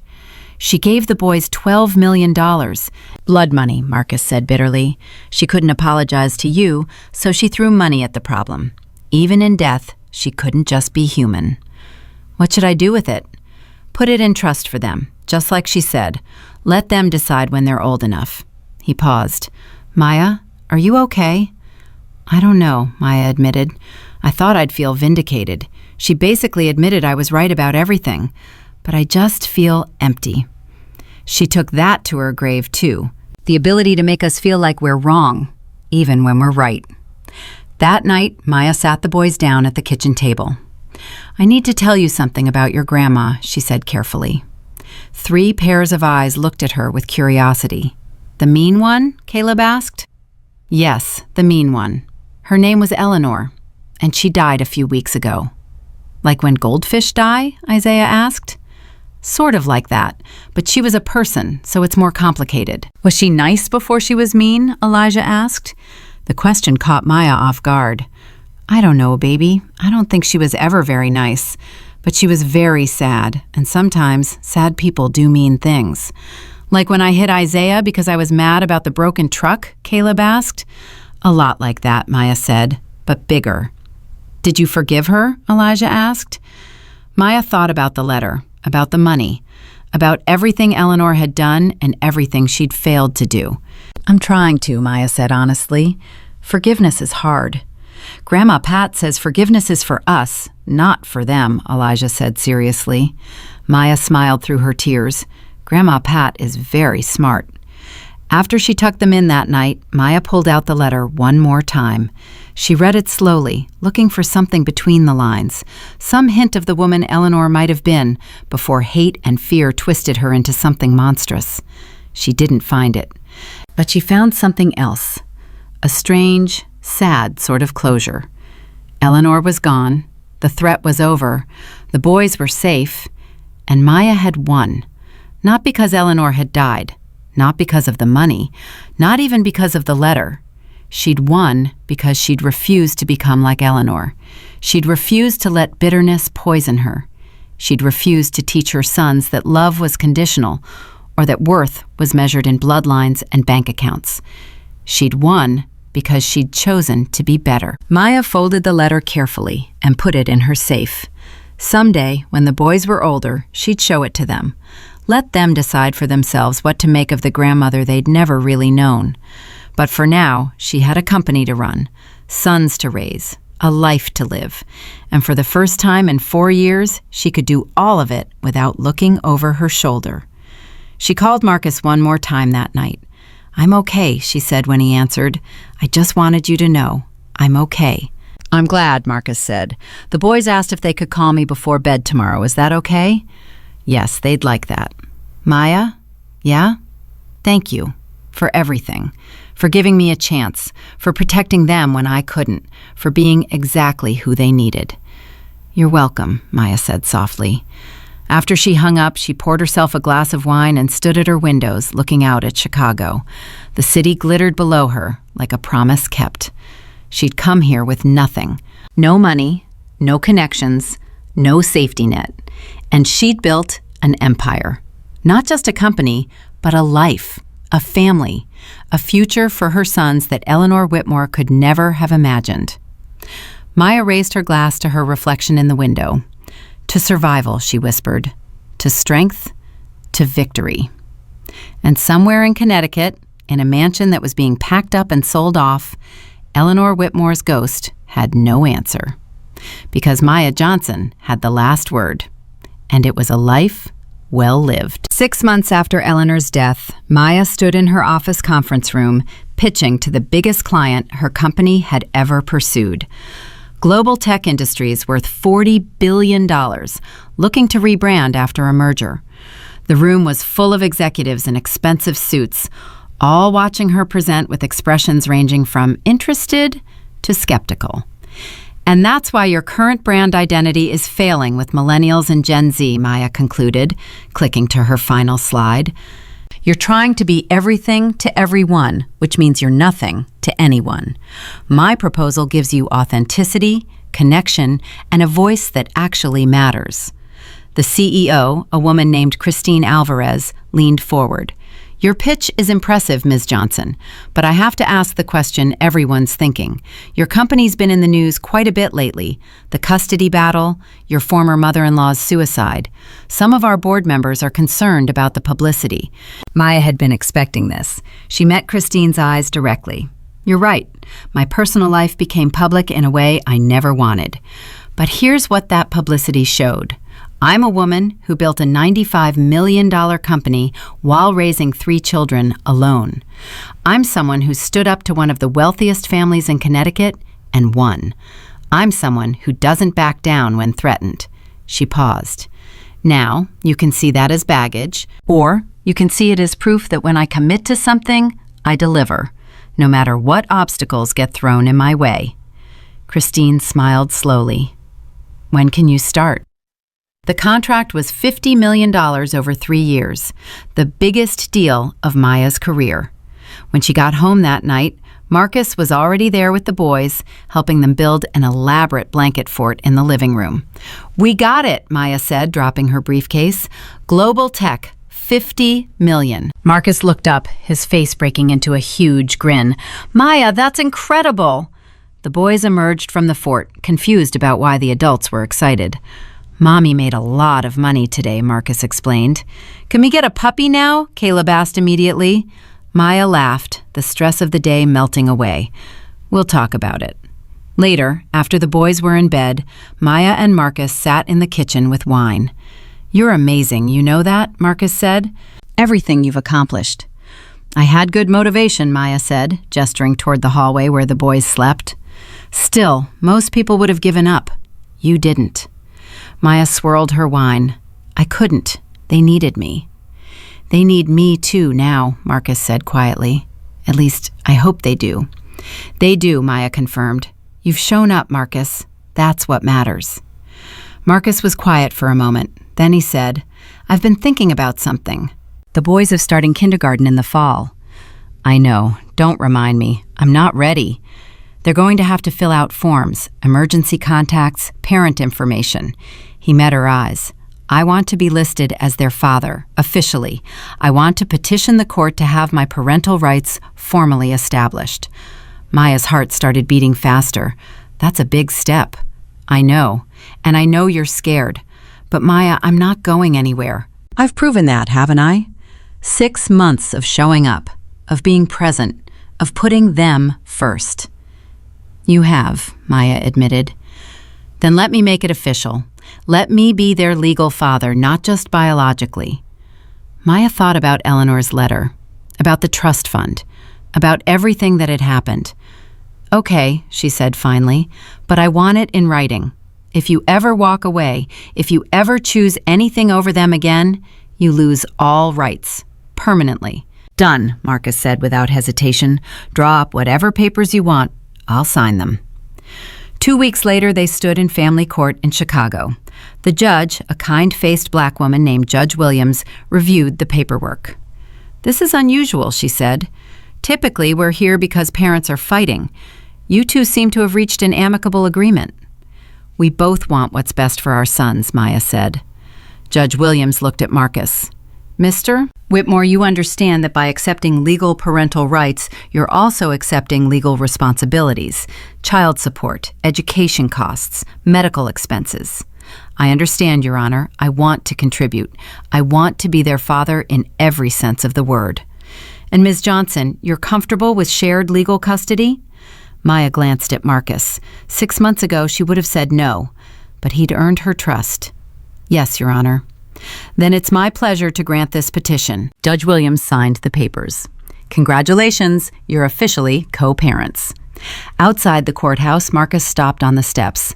Thank you, he said, for trusting me, for giving me this chance. Don't make me regret it, Maya said, but she was smiling. I won't, I promise. That weekend, Marcus took the boys to a father-son event at their preschool. Maya had been planning to skip it, like she'd skipped every parent event that required a father figure. But this time, Marcus was there. She watched from the doorway as he helped them build birdhouses, his hands guiding theirs, his patience endless. Another mother approached her. Your husband is great with them. Ex-husband, Maya corrected automatically. Oh, sorry. He just seems so involved. My ex won't even return phone calls about our daughter. Maya watched Marcus laugh at something Elijah said, then pull all 3 boys into a hug. He's trying, Maya said. That's what matters. But that night, everything changed again. Maya was working late when her phone rang. It was a number she didn't recognize, but something made her answer. Ms. Johnson, this is Sarah Whitmore, Marcus's cousin.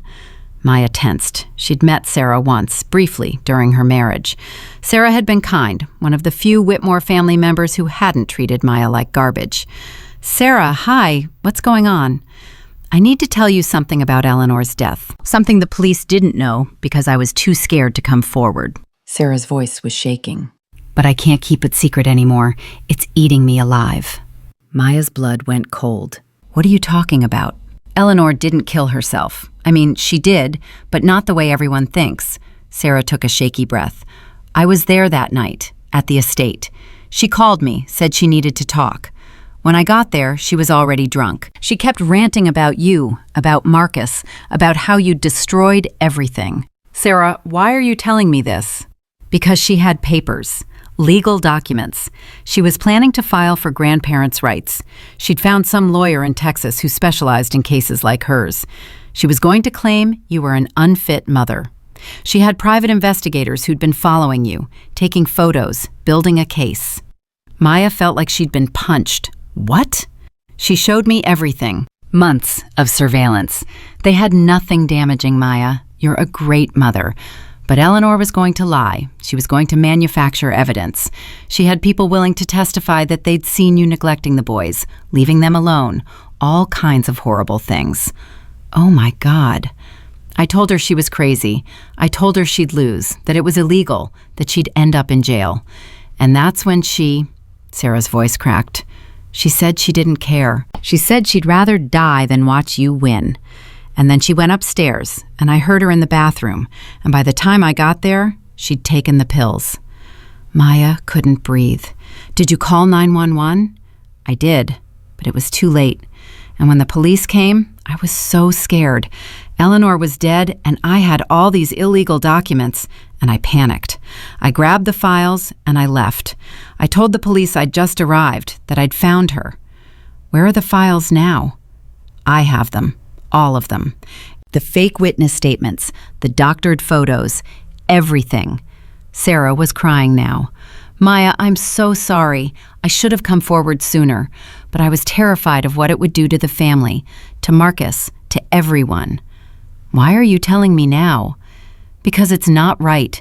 You deserve to know what she was planning, and Marcus deserves to know the truth about who his mother really was. Sarah paused. I'm willing to give you the files. All of them. You can do whatever you want with them. Maya's mind was racing. This changed everything. Eleanor hadn't just been cruel, she'd been criminal. She'd been planning to commit fraud, perjury, conspiracy. Send them to my lawyer, Maya said, giving Sarah David's information. And Sarah, thank you for telling me. After she hung up, Maya sat in her dark office, her hands shaking. Eleanor had been planning to destroy her. Completely. The suicide hadn't been about guilt or grief. It had been about losing, about being beaten. Maya called Marcus. We need to talk, she said. Now. He was at her office in 20 minutes. She told him everything Sarah had said, showed him the email Sarah had just sent with scanned copies of the files. Marcus's face went white as he scrolled through the documents. Fake witness statements from people who claimed to have seen Maya drunk, neglectful, abusive. Photoshopped images of Maya's building that made it look run down and dangerous. A whole elaborate lie built to take her children away. She was insane, Marcus whispered. Completely insane. She was desperate, Maya corrected, and desperate people do terrible things. What are you going to do with this? Maya thought about it. She could release it all, destroy Eleanor's reputation posthumously, prove to the world that she'd been the victim of a calculated attack. But what would that accomplish? Eleanor was already dead. The Whitmore name was already tarnished. And dragging all of this into public would just hurt Marcus and eventually the boys. Nothing, Maya said finally. I'm going to lock it away. The boys might want to see it someday to understand what really happened. But for now, it stays buried. Marcus looked at her with something like awe.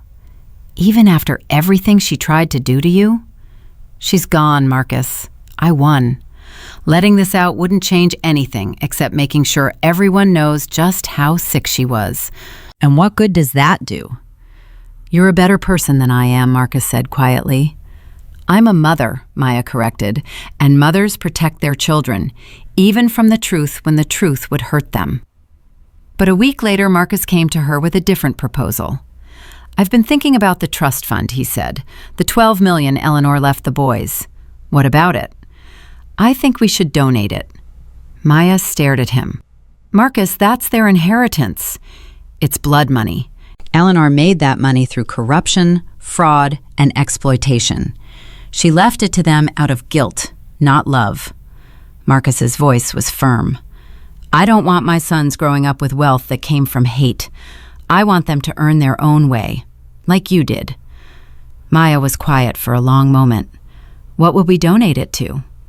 Scholarships, for kids from underprivileged backgrounds, kids who look like you, who come from nothing, who have potential but no opportunities. Marcus met her eyes. We could call it the Johnson Scholarship Fund, make it about lifting people up instead of keeping them down. Maya felt tears prick her eyes. The boys should have a say in this when they're older. Then we'll put half in trust for them and donate half now. $6 million to start the scholarship fund, $6 million for them when they turn 25. Marcus reached across and took her hand. Let's turn Eleanor's hate into something good. Please. Maya thought about the girl she'd been, the waitress working 3 jobs, dreaming of more. What would a scholarship like that have meant to her? Okay, she said, let's do it. They announced the Johnson Scholarship Fund 3 months later. The media coverage was overwhelmingly positive. Maya's story, from struggling single mother to successful CEO to philanthropist, became inspirational instead of scandalous. Applications poured in, stories from kids all over the country who just needed a chance. Maya personally read every single one. One application stood out, a girl from Atlanta named Destiny Williams, 17 years old, pregnant, working at a diner, dreaming of graphic design school. Maya called her personally. Destiny, this is Maya Johnson. Oh my God, Ms. Johnson, is this real? It's real. I read your application. I read about your situation. And I want you to know that you're getting the first full-ride Johnson Scholarship. Destiny started crying. Are you serious? But I'm pregnant. I thought, being pregnant doesn't disqualify you. Being a mother doesn't disqualify you.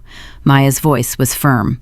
I was pregnant with triplets when I started my company. I know it's hard, but you can do this, and we're going to help you. The scholarship covered tuition, housing, childcare, and a living stipend. Everything Destiny would need to succeed. When they met in person at the scholarship ceremony 6 months later, Destiny was visibly pregnant and glowing with hope. You saved my life, she told Maya, hugging her tight. I was ready to give up. Don't give up, Maya said, ever. You're stronger than you know. Watching Destiny accept her scholarship, Maya felt something she hadn't felt in years. Peace.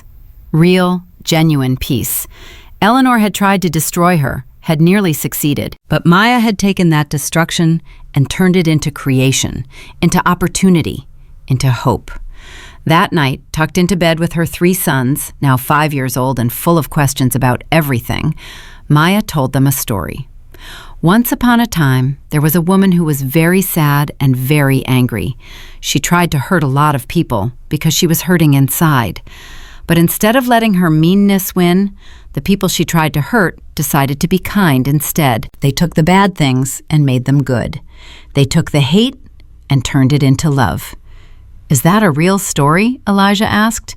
Very real, Maya said. Who was the sad, angry woman? Isaiah wanted to know. Maya hesitated. Then she said, your grandmother, Eleanor. She made a lot of mistakes, but even mistakes can teach us things. What did her mistakes teach us? Caleb asked. That being kind is always better than being mean, that love is stronger than hate, and that sometimes the best revenge is just living a really, really good life. I want to live a good life, Elijah said seriously. Me too, Isaiah agreed. Me 3, Caleb added. Maya kissed each of their foreheads.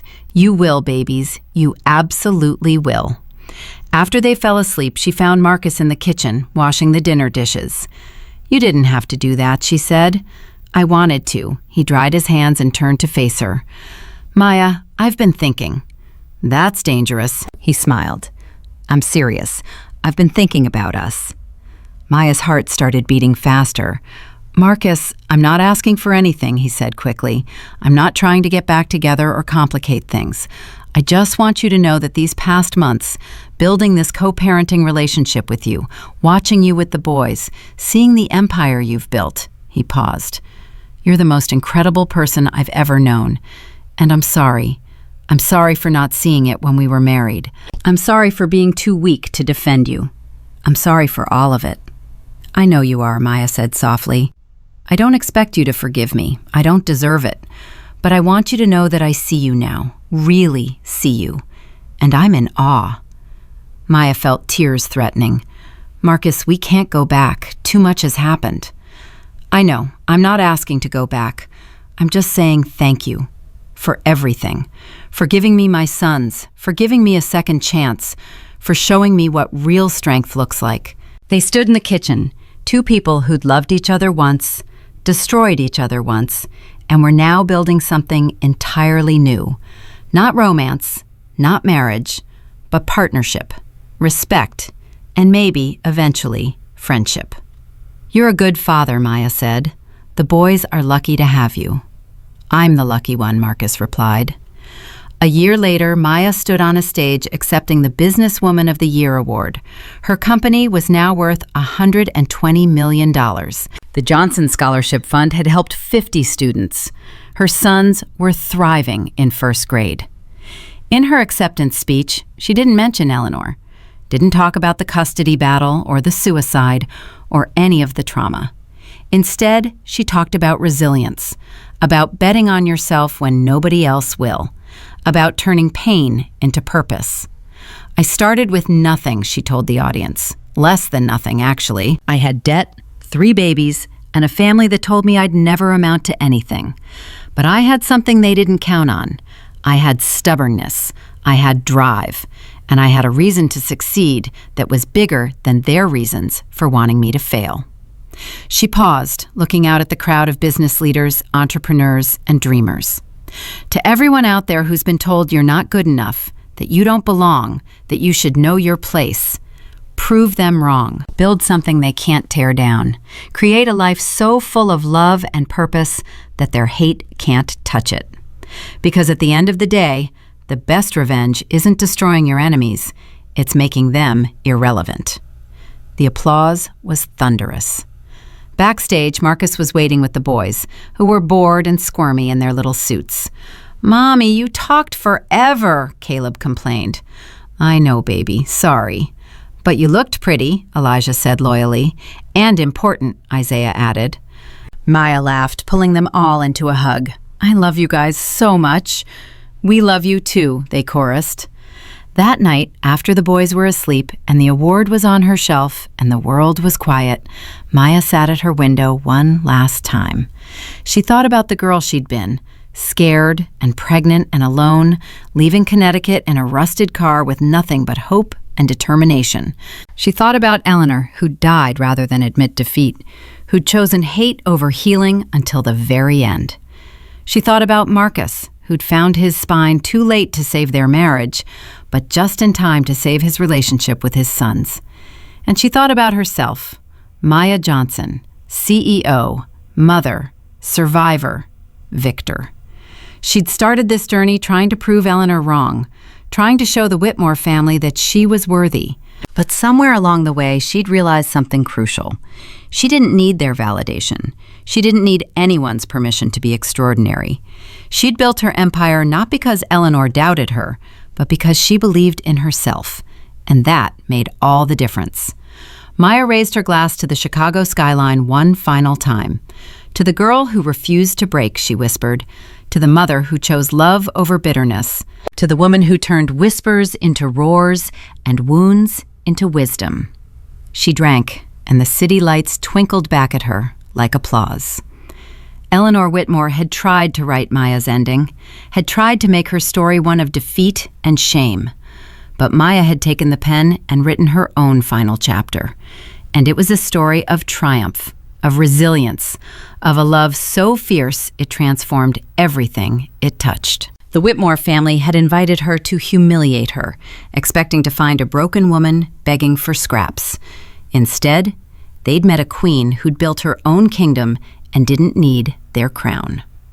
Maya Johnson had walked into that wedding with 3 sons and a truth that couldn't be denied. She'd walked away with her dignity, her empire, and her future intact. And in the end, that was the greatest victory of all.